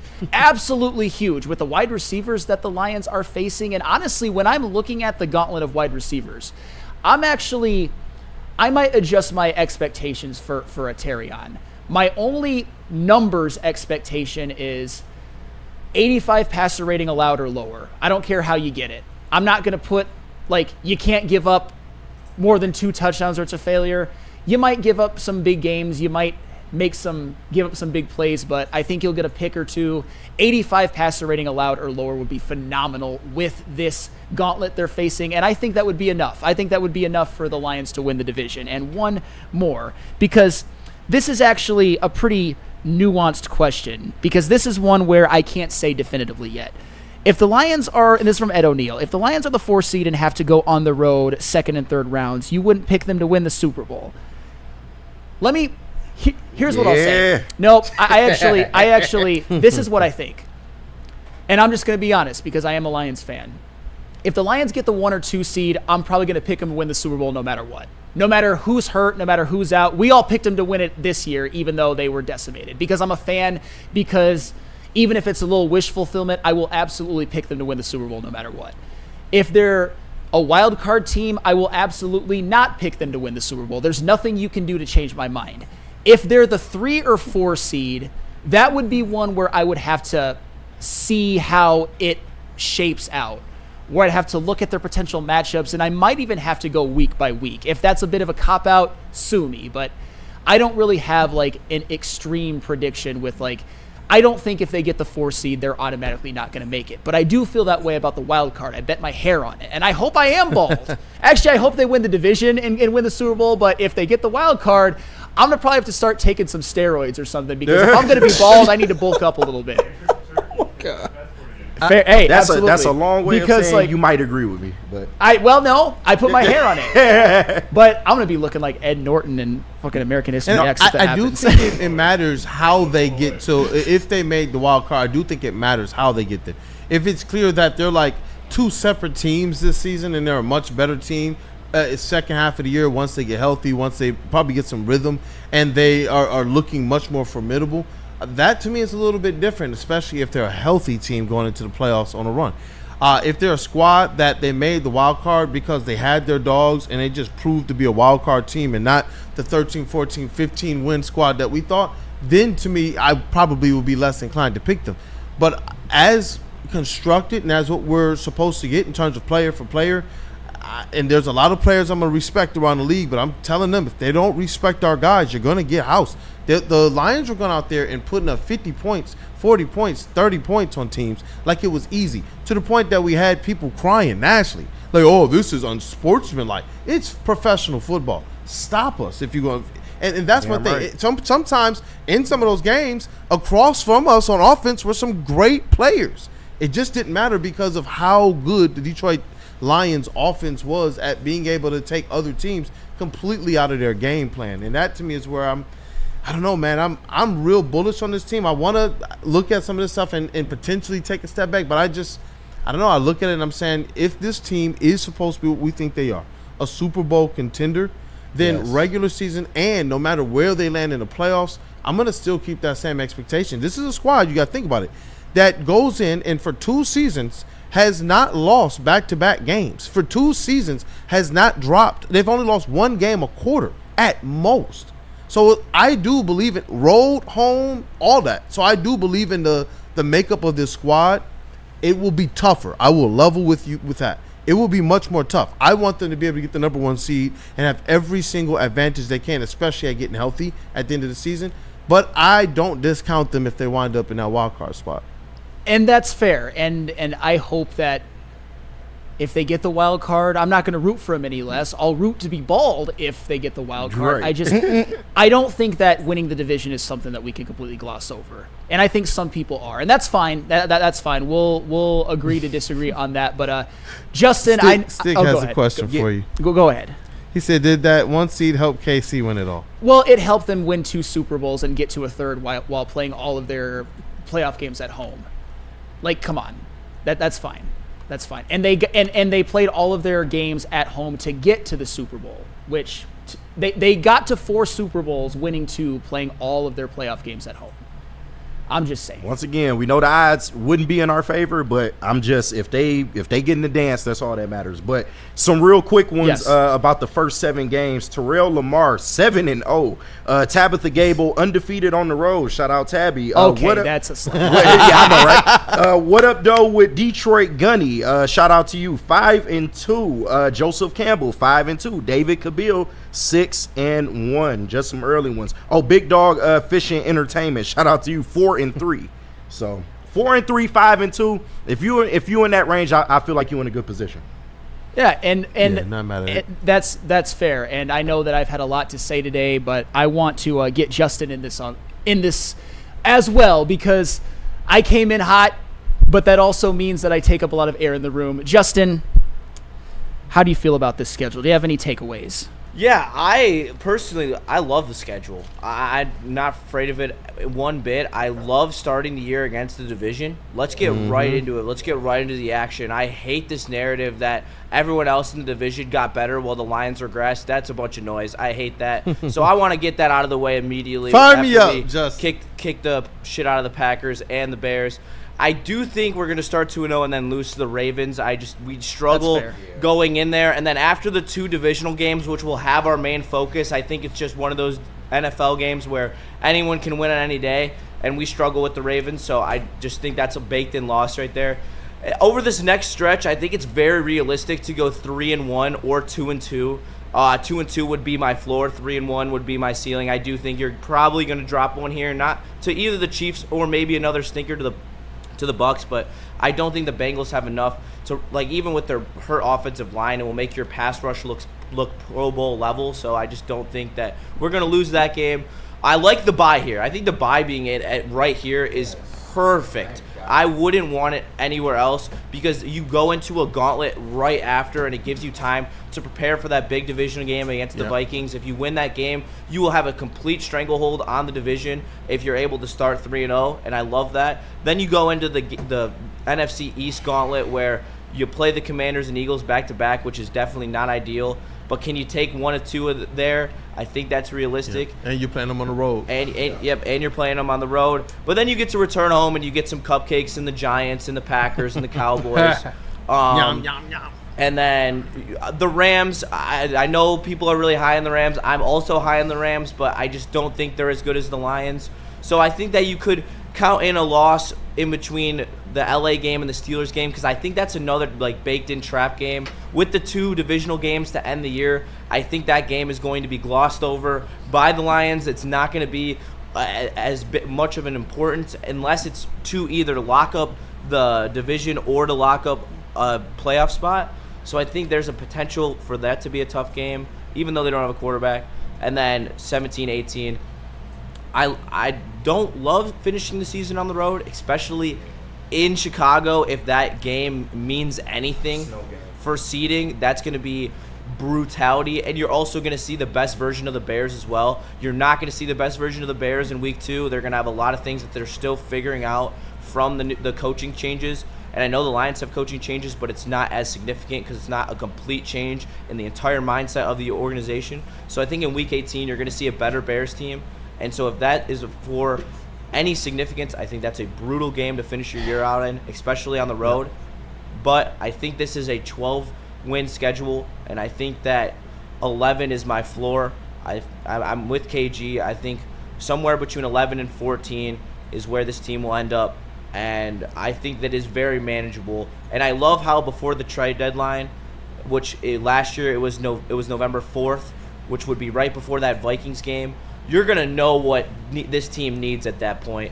After you play the Chiefs, you've played the Ravens, you've played the Packers, you played the Bears, you played the Bucks, 4 teams that should be around playoff level, and you're really going to know. You're going to know what you need. You're going to know if you need that edge rusher. You're going to know if you need help in the secondary. And at that point, I expect Brad to make a move to make this roster Super Bowl caliber and then lead us to a Super Bowl.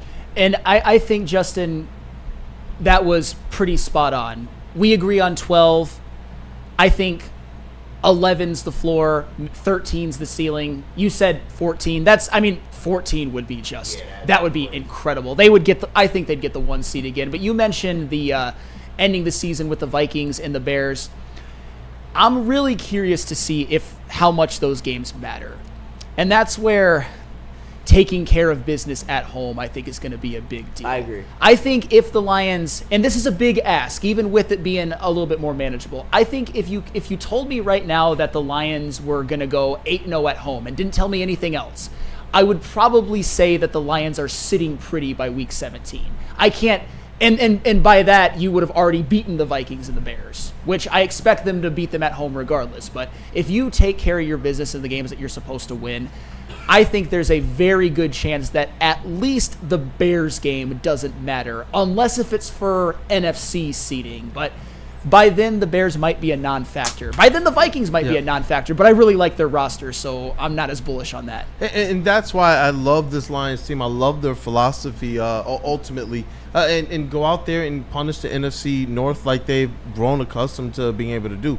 I love the fact that they haven't really lost back-to-back games in some time. I think you have to go back 2.5 seasons. That does bode well for them because it shows their squad that understands how to clean up some of their messes and get right back to doing what they do well. And that has to be, in my opinion, the identity of this team is what they go out there and they do in terms of their identity, making sure that that's what's on full display in that game. That time of possession for your offense to be able to go out there and have your squad look just as formidable as they did last year and put a lot of pressure on it because you're right. When I look at this first 7 games of the season, that to me is going to be a gauntlet. But I do believe that they have an opportunity to get the Ravens. I feel like the games that they might actually drop in that first 2 might be honestly, the Bengals game and the Bucs game. Those are 2 that I'm looking at, and I just understand how big of a matchup the KC one is. Understand that you're on the road for 4 of those games in your first 7.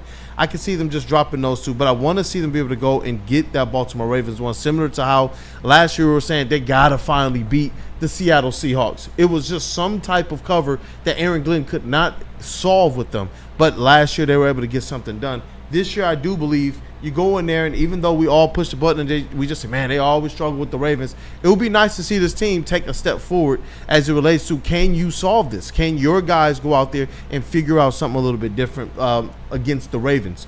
And what I specifically like about this bye week, and I agree with Justin, especially where it's at, because I was talking to somebody else about it, and they were saying that they would have rather had the bye week just before you got to play those back-to-back games on the road against the Commanders and the Eagles. I kind of like the fact that they get back to work against the Vikings, against a familiar opponent at home, and get kind of back into football rhythm coming off the bye, coming off of some people probably getting healthy. I absolutely love that, how that sets up for the Lions to before they go and then take on probably 2 of their toughest opponents in NFC this year. I mean, you spend a lot of time in Detroit, right there, and that's probably going to be good for them. I can see both sides of the whole rather have it before, but it's tough to go straight from a bye. But at the end of the day, if you're a great coach, which Dan Campbell is, a bye week's an advantage. It's just more time to prepare. So I could go either way with this one. One thing that I want to do a touch on really quick. Wait, I want to say something about that before you move on. Please. I completely agree with Kool-Aid. I think it is so critical that you have the bye week before the Vikings, because if you think about it, and you would have had it before or after the Vikings game, you would have played 3 serious playoff contenders in a row, and then have that lead into a divisional game, which will be for the stranglehold of the division, which I would rather have the Lions rested and not have to be going through a grueling stretch of games. And then it's perfect because it's a home game too, so it's an important game, but it's a home game, and then you have to take on the rest of your schedule where you do go 2 games on the road, but it's then parlayed with 3 straight games at home. Yeah, that's big. So it really works out well for the Lions. They should be well rested and be honestly less susceptible to injuries with this schedule. This schedule is very nice. They're not traveling far. Yeah, they're not. not. No, they're not. They're actually not traveling far at all. You don't have your bye in fucking week 5 this year. Yeah, they're not traveling far. And when they're traveling in a row, they're extremely close to Detroit too. Yeah. The only far team you're going to is LA. Everything else is like a 2-hour plane ride essentially. Yep. I think that. Yeah, I'm not afraid of the schedule at all. The more I look at it, the more I like it, to be honest, and more I feel comfortable with this Lions team being able to conquer the schedule and put themselves in the best position possible going into the playoffs. And Justin, that's a good point about, because if we're being real, because we have to give them at least this respect. You talk about Bengals, Chiefs, Buccaneers as being 3 serious playoff contenders back to back to back. If you had that bye week in week 9 instead, it would be a 4th serious playoff team back to back to back to back. Because say what you want about the Vikings, we have to give them that respect for now, that they were formidable. They were on our ass all year last year. We beat them twice, but they're not going to be a slouch. You know what? And that backs up what you said. Yeah. The Lions have to go on there and focus and worry about them. And this is what Dan Campbell has done well. Go handle your own business. Because if they didn't last year, Imagine if you start the season and someone tells you, hey, 15-2, we all say they win this division comfortable. I would have said they won this division by 3 or maybe 3 games, period. But when you look at what actually happened, they needed every one of those games to come away with this division.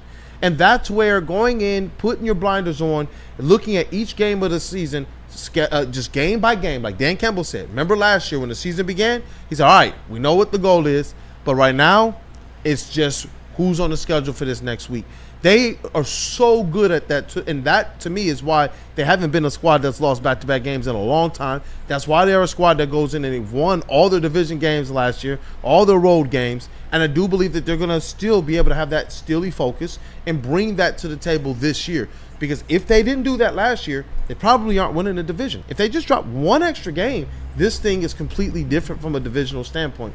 And that's where this squad, understanding now and seeing how important it is for them to go out there and take 110% every game, I do think that's important. Injury risk be darned. I like the fact that this squad goes out there and plays tough the entire way through. I know that we all have our differences of opinion as it relates to how skilled certain players are or not, but the one thing I know we don't question is how tough and how hard these players will play out there for Dan Campbell. And that, to me, sets them up to be able to stave off if one of these division teams from the North winds up being an upstart, like the Packers, or if the Bears figure something out, which they won't. But obviously, I know how you feel. No. I know how you feel, but I don't think it's not this year. Yeah, I do believe that they're on the right trajectory. Dude, you have every right to do that. I mean, the Bears, they're up and coming, but we don't know about them. And I got to get to a couple of things in the chat. I want to start with the positive. I think that Stick and Cody Ingle actually had a pretty good dialogue in the chat about the importance of winning the division. Because, Cody, you've had a great day with this. We're in lockstep. I think the division, I think it's mandatory, me personally, and some people disagree. Stick's hang-up was about the number 1 seed and how they... My thing isn't so much with getting the 1 seed. It's about winning the division. Because you can tell me that only 26 number 1 seeds have won the Super Bowl in NFL history. Only 7 wildcard teams. I'll feel a lot better about this Lions team if they're even a 3 seed than if they're a wild card. And Neil Rule. Shout out, Neil. Remember something. You're a veteran. I'm chasing you, brother. But in this lane, you can't beat me. Oh! Stand on business, Sam. The Kansas City Chiefs have been to 5 Super Bowls since 2019. They have only had to play on the road in the 2023 Super Bowl run. 4 Super Bowls they have gotten to, they played every single playoff game at home. People want to look at that one time after they had already won 2 and been to another as like, see, the Chiefs. They had Super Bowl pedigree at that point. We're not the Chiefs right now. We might be better this year. We might beat them, but we are still chasing them as like a successful franchise right now. Trust me, at Woodward Sports, and everybody knows this isn't a shock, I know I've forgotten more about the Chiefs than the rest of everybody would know. They've been to 5 Super Bowls since 2019. 4 of them, they played every single playoff game at home to get there. But we don't need that pussy 1 seed because we're better. Well, Chuck Brewer says that this is you. If we win 14 games and Minnesota wins 15, then the season is over. That's what I wouldn't pick them. I wouldn't pick them. I wouldn't pick them. Even in a 14-win season. I don't want to go on the road for 3 games. Oh, my God. It don't matter what you think because the Lions are doing it anyway. That's They're right. going to the Super Bowl. They're winning. Right. It doesn't matter if our entire defense is hurt again. You damn We're right. still winning that mug. Talk your shit. Jesus, motherfucker. Justin, Yeah. I know that you're kind of putting on. JV. But you are, Jesus. one thing Fucking where I Jesus. can get with you is you are relatively reasonable as a Detroit sports fan, but sometimes you turn into a little bit of a boner when it comes to the Lions. You are in full-on like happy slappy mode, and I'm okay with that. I'm fired up about this schedule and about what this team can be. Look, if we're saying that this is a Super Bowl caliber squad and the window is wide open and we believe Aiden Hutchinson is going to be that dog, we saw him be in the first, 4 games last season, then I do, man. I believe that we should talk about them in the same ways that we pay our respects to some of the other top teams. I believe this squad is one of those top teams. So while I will pay my respects to those others, something that my eyes have told me is that there's not a lot of squads out there that can beat the Lions. It's largely the Lions that beat the Lions when you're talking about their offense. As long as they play clean football, as long as they keep healthy, I don't. When I'm just looking at game to game, I don't see team versus team, head to head. I don't see a lot of dogs that match up with ours, and that's really what's fueling mine. I want to be. If I was a Slappy, trust me, I want to sit up here and tell y'all 15-2. We're running it back, undefeated on the road, undefeated in division. I'm not quite there right now, but I do want to make sure that I don't disrespect or underestimate what this Lions team has proven to be. They've proven to be really, really good, especially in the regular. They have solved the regular seasons. Yeah. They've absolutely solved that. Now was the time to believe they in a fucking Super Bowl window. Like, yes, I'm bullish about my team regardless of the circumstances. Yeah, man, the Lions got aura, bro. I did take it too far though. If the defense is hurt, I don't think they'll win the Super Bowl. I was putting on a little bit, but I mean, Flannel, I can't lie. If they are a wild card, I still would pick them to win the Super Bowl. That's fair. That's fair. I do. That's fair. I do have a question, and yeah, if they're injured, knock on wood, that obviously it was as the season approached. We said that's about the only thing that could trip them up. Bless you, Willie B. But hey, let's do this. In the chat says, who is the biggest threat in the NFC North to the Lions? Because to me, I couldn't have called this last year. Everyone would have said it was the Green Bay Packers, and it wound up being the Minnesota Vikings. So it's like you're going into this season, they switched some things up at quarterback. You don't quite know what you're going to get there. You're wondering, does Jordan Love have a bounce-back year with the Packers? And then what has Ben Johnson and the improvements they made along the offensive line and adding a few more pieces around Caleb Williams? Who is the threat to the Lions? Is it still the Minnesota Vikings despite another change at QB? A lot of people aren't going to like this. Don't say I think this is the best division of football again. Hey. Everything. That's right. I like. Why wouldn't we like that? Because people accuse me of glazing other teams. It's glazing. I mean, I like a lot about every single NFC North team. I like the most about the Lions, but I love the Vikings roster. I think JJ is as insulated. Say it one more time so they know that. He likes the Lions, guys. Let Neil hear that. Yes.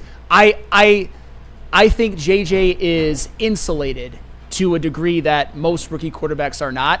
We said that about Caleb Williams last year. And Caleb Williams is the only number one pick in NFL history to have over 20 touchdown passes and less than 10 picks. He wasn't a bum, KG. He was not a bum. He looked really damn good. He was good. He was a good rookie quarterback. He wasn't as good as Bo Nix. He wasn't as good as Jaden Daniels, but he was a good rookie quarterback. You don't put numbers up like that on accident. I'm just saying, people don't know that. People don't know that Caleb Williams is the only number one pick quarterback in his rookie year to have more than 20 touchdown passes and less than 10 interceptions. But there are caveats. Fine. Was it up and down? There are plenty. Okay.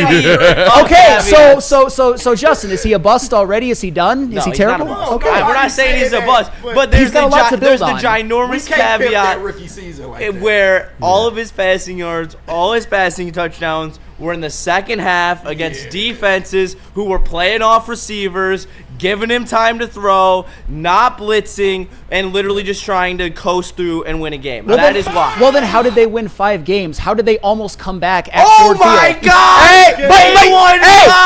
Hey, Justin!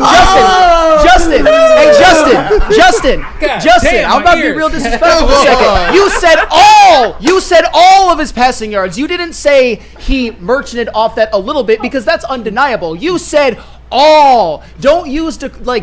So what? The 34 yards he had in the first half against the Lions, and honestly, he almost led them to a comeback at Ford Field if fucking Matt Eberflus didn't lose. Well, it's candy and nuts. Doesn't matter. He didn't do it. I feel like this is fine, but he was great in that game. You can't act like he was trash. He was great in that game. 34 yards the first half is not great. He almost led them to a comeback. I've never seen Patrick Mahomes have 34 passing yards in a game. So so he's prime. So Caleb Williams' standard is prime Patrick Mahomes. You just said great. That's the standard of great is Patrick Mahomes. So. I said he had a good rookie season. He had a good rookie season. I never said he was great. I acknowledge that Jaden Daniels was the man. Bo Nix was better. But I said he was great against the Bears last year overall, and he was. He was great against the Bears. For the situation he was in, for the fact that he was on a worse team, he showed a lot. Justin, can we meet halfway? And I'm not trying to glaze the Bears. I just think people are way too dismissive of Caleb Williams. He has stuff to build upon. He's going to be more insulated this year. He's got an offensive coach. They addressed their O-line. I think the Joe Thuney and Drew Dahlman signings are good. I think Luther Burden could be a really nice value pick. I'm not quite sure what they're thinking with Colson Loveland because I like Cole Kmet, but I think Colson Loveland can be better than Cole Kmet. I'm not trying to glaze Caleb Williams. People act like he was rookie year Jared Goff or rookie year Matthew Stafford, and he wasn't. It's just not true. We're not going to sit up here and pimp that stat like, Javi pimps home runs. Okay, but the only number 1 pick in NFL history to do that's not nothing. People act like he was just had this disease. People, you literally use Jamarcus Russell, Ryan Leaf, and Caleb Williams in the same sentence. If you do that, you should get shot in the head. I think the big issue is shot in the head. The big issue is this, bro. I hope nobody gets shot in the head. But the big issue is this. I'm serious because it just breaks your brains. Your hatred. The fact that you gotta have better wording. It breaks not you guys. I'm talking about you guys. I'm talking about you guys. This reminds me of my homie. Shout out to Terry Brazil. Does not support anyone getting shot. I'm serious though. People literally use Ryan Leaf, Jamarcus Russell, Caleb Williams like they are the same. Yeah, that's idiotic. There is no fact. There is no fact to back that up. It's just how you feel because you don't like him because he paints his nails, because he's a little quirky. He's good. He's not going to lead the Bears to the division over the line. Let me get that really clear. Say what I say. I believe that this is the absolute worst time if you're Chicago Bears and their fans. This is the absolute worst time to have a number 1 quarterback, a rookie, a young quarterback on your roster. The Lions have a Super Bowl window that's open right now, and quite frankly, we don't know how that thing could be extended. You have the Packers who already had Jordan Love in place, and you got the Vikings who, I don't know how they do this, but it just doesn't matter what they have at quarterback. They just find ways to make games and make this thing a muck of a mess. And that's why I do believe this thing, I don't see Caleb Williams ever being to the point where he's able to elevate the Bears above some of these teams in the NFC North. I'll say this year I don't think he will. I'm not going to say ever, but we'll see. I feel Maybe like he does might have to leave the division at some point. I don't know. I wouldn't mind chasing another NFC North quarterback out of the division. That's fair, but all I'm saying is that he had some stuff to build upon. If you think he's a bust already, then it's just pure hate. It'll be interesting to see. Is he going to have that sophomore slump, though? No. It's going to be interesting to see, but he's working with Ben. I think he's got way too much more around. Let me say this, and this is where I'm going to be fair. I give him grace for his rookie year because I do think that stat line is impressive, and I do think he showed a lot. If he does this again his second year, then we can have conversations as maybe Caleb just sucks. And I hope that happens, by the way, but I just don't see it.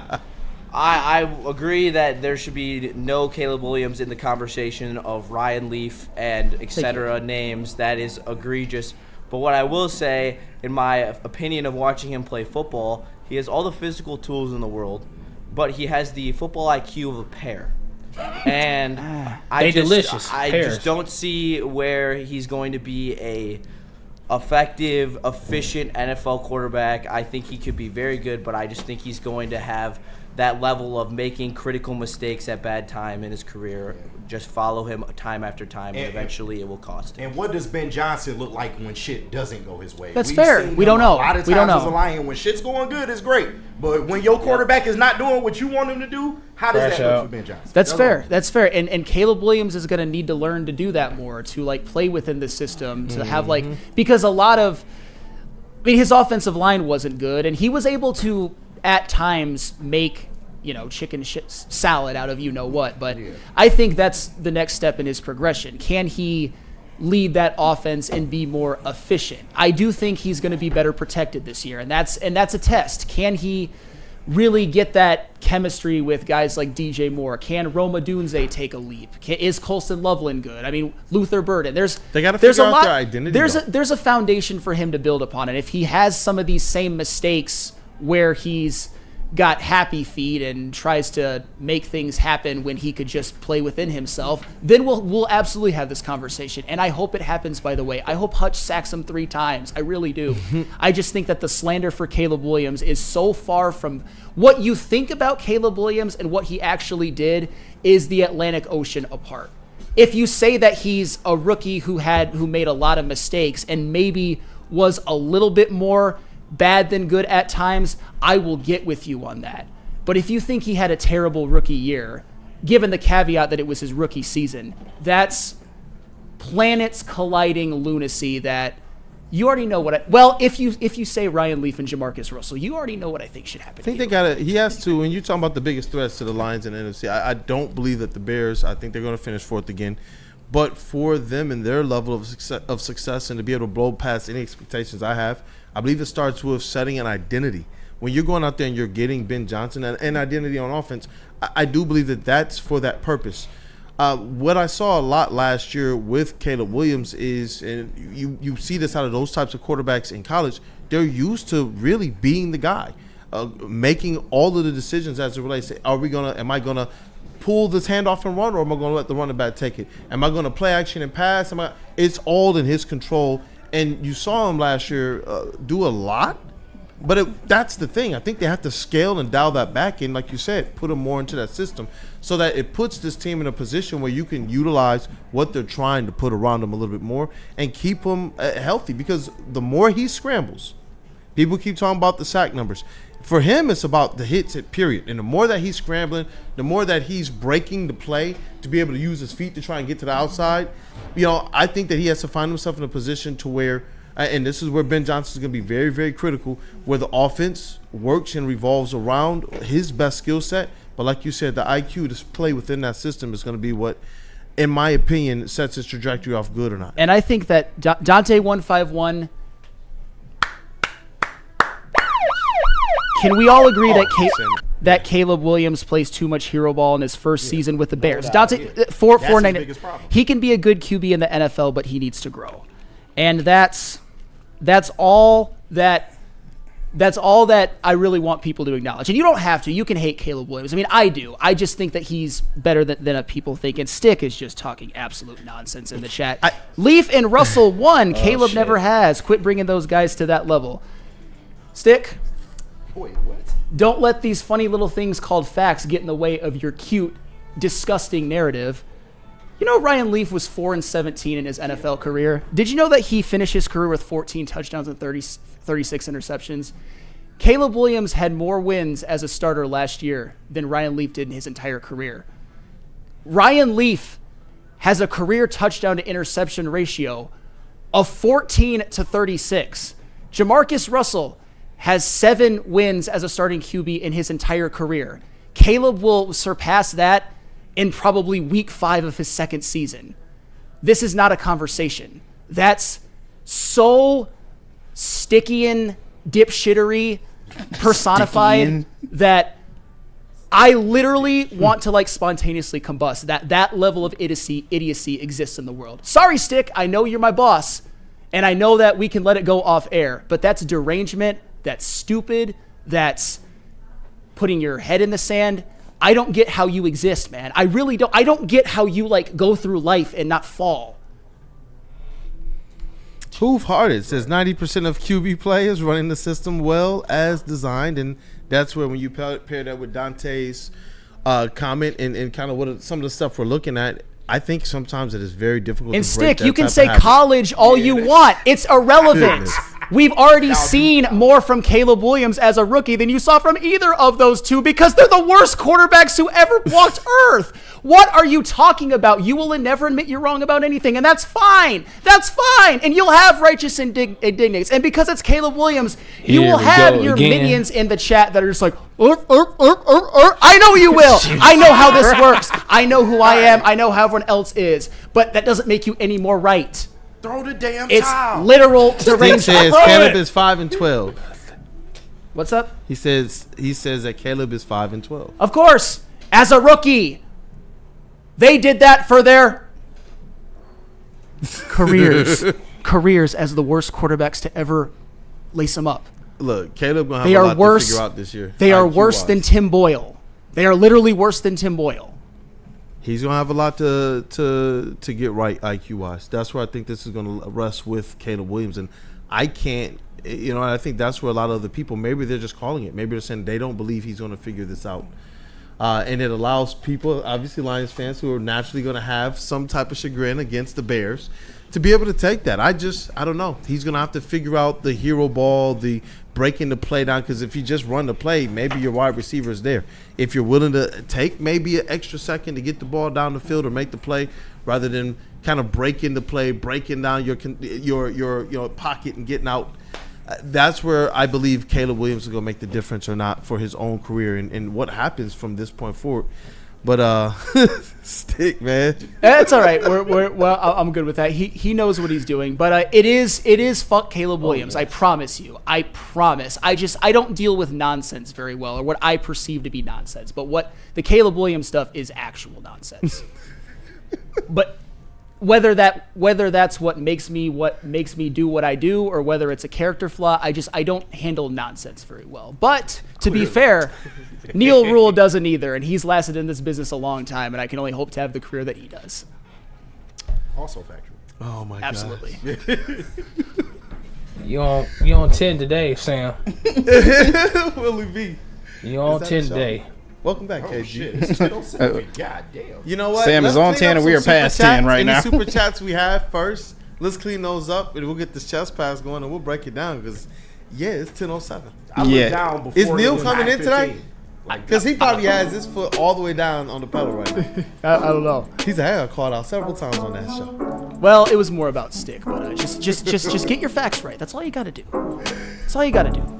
You can come at me with what you want, but numbers, you lose. You will always lose. And everybody knows it. You can get me at other things. You can say a lot lack context that time. Come with me in the numbers field, you will lose.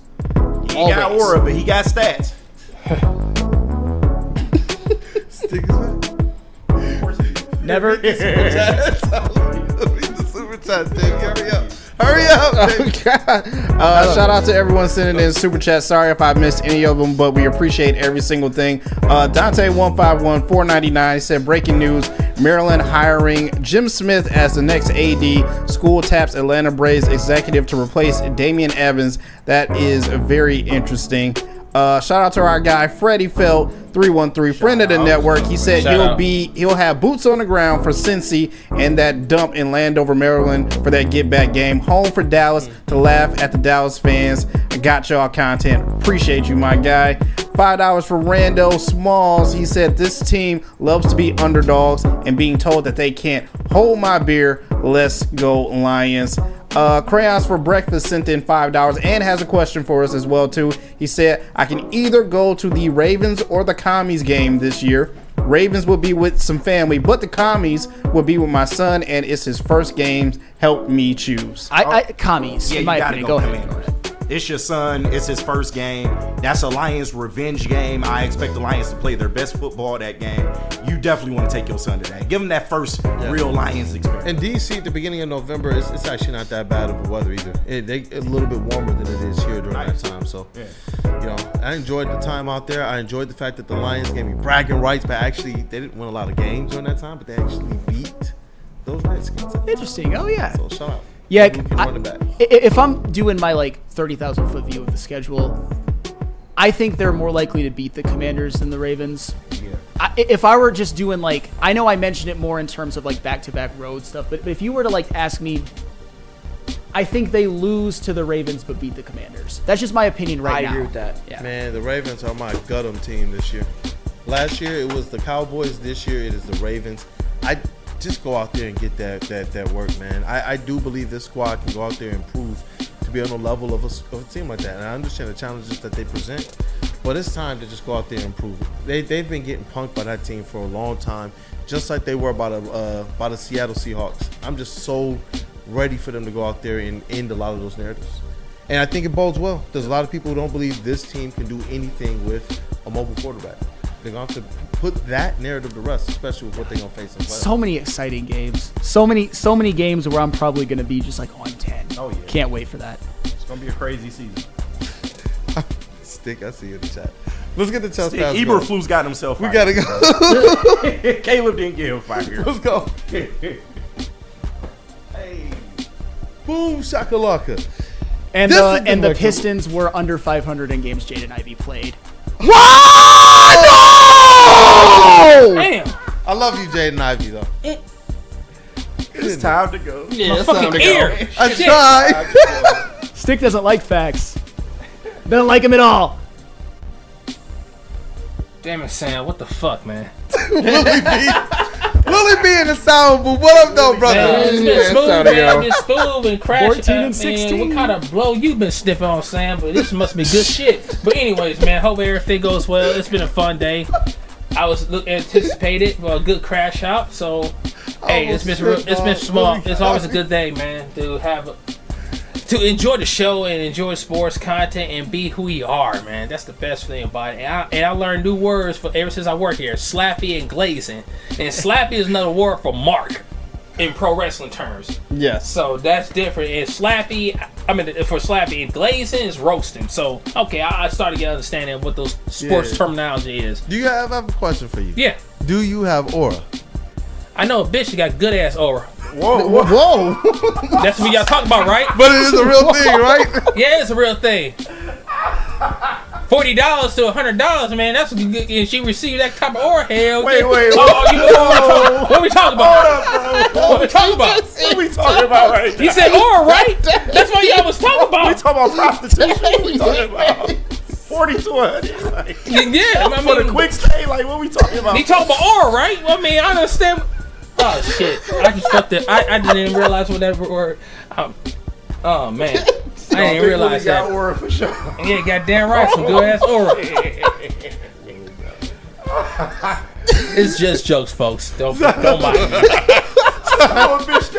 Yeah, I got aura. Without stepping in place, I literally got the chat. I see the chat too. Aura's taking over again. And Stick, do you know how I know that you lost? Because you're bringing up college numbers. That's such stupid we shit, gotta bro. go. That's so dumb. About Jamarcus Russell, and Ryan Leaf in college. They were objectively the two worst quarterbacks to ever walk the face of the earth. Caleb Williams had an up and down but promising rookie year, bro. Like, the problem with you, the reason why I crashed out like that is because you argue in bad faith. That's what you do. You have never admitted you're wrong about anything in your life. Let's all hail King Stick. Let's all hail King Stick, the all-knowing master. All hail King Stick. Right. My dog. Bro. Who was first MVP in the TD? Bringing up fucking college, bro. That doesn't matter. It doesn't matter, dude. What is wrong with you, dude? Because you're gonna try to claim some kind of victory. I beat the fuck out of you in this, as I always do, because my brain's greater than your brains. At least when it comes to sports stuff. That's facts. I see you too, Bird. Shout out JB Smooth. Yo, shout out everyone in the chat for tuning in for us. Apparently, Willie knows someone with some good aura. So if you got $40, there you go. Shout out to all our sponsors. Who cares what they were as prospects, Chuck Brewer? What the fuck are you talking about? That's my point. Who cares? Who cares? Were Ryan Leaf and Jamarcus Russell good in the NFL? Were they? That's all that matters. Stop. Shut the fuck up. My God. Derangement. Get a lobotomy now. Now! That dude, I'm just gonna he needs some mad packs. What the fuck are you guys talking about?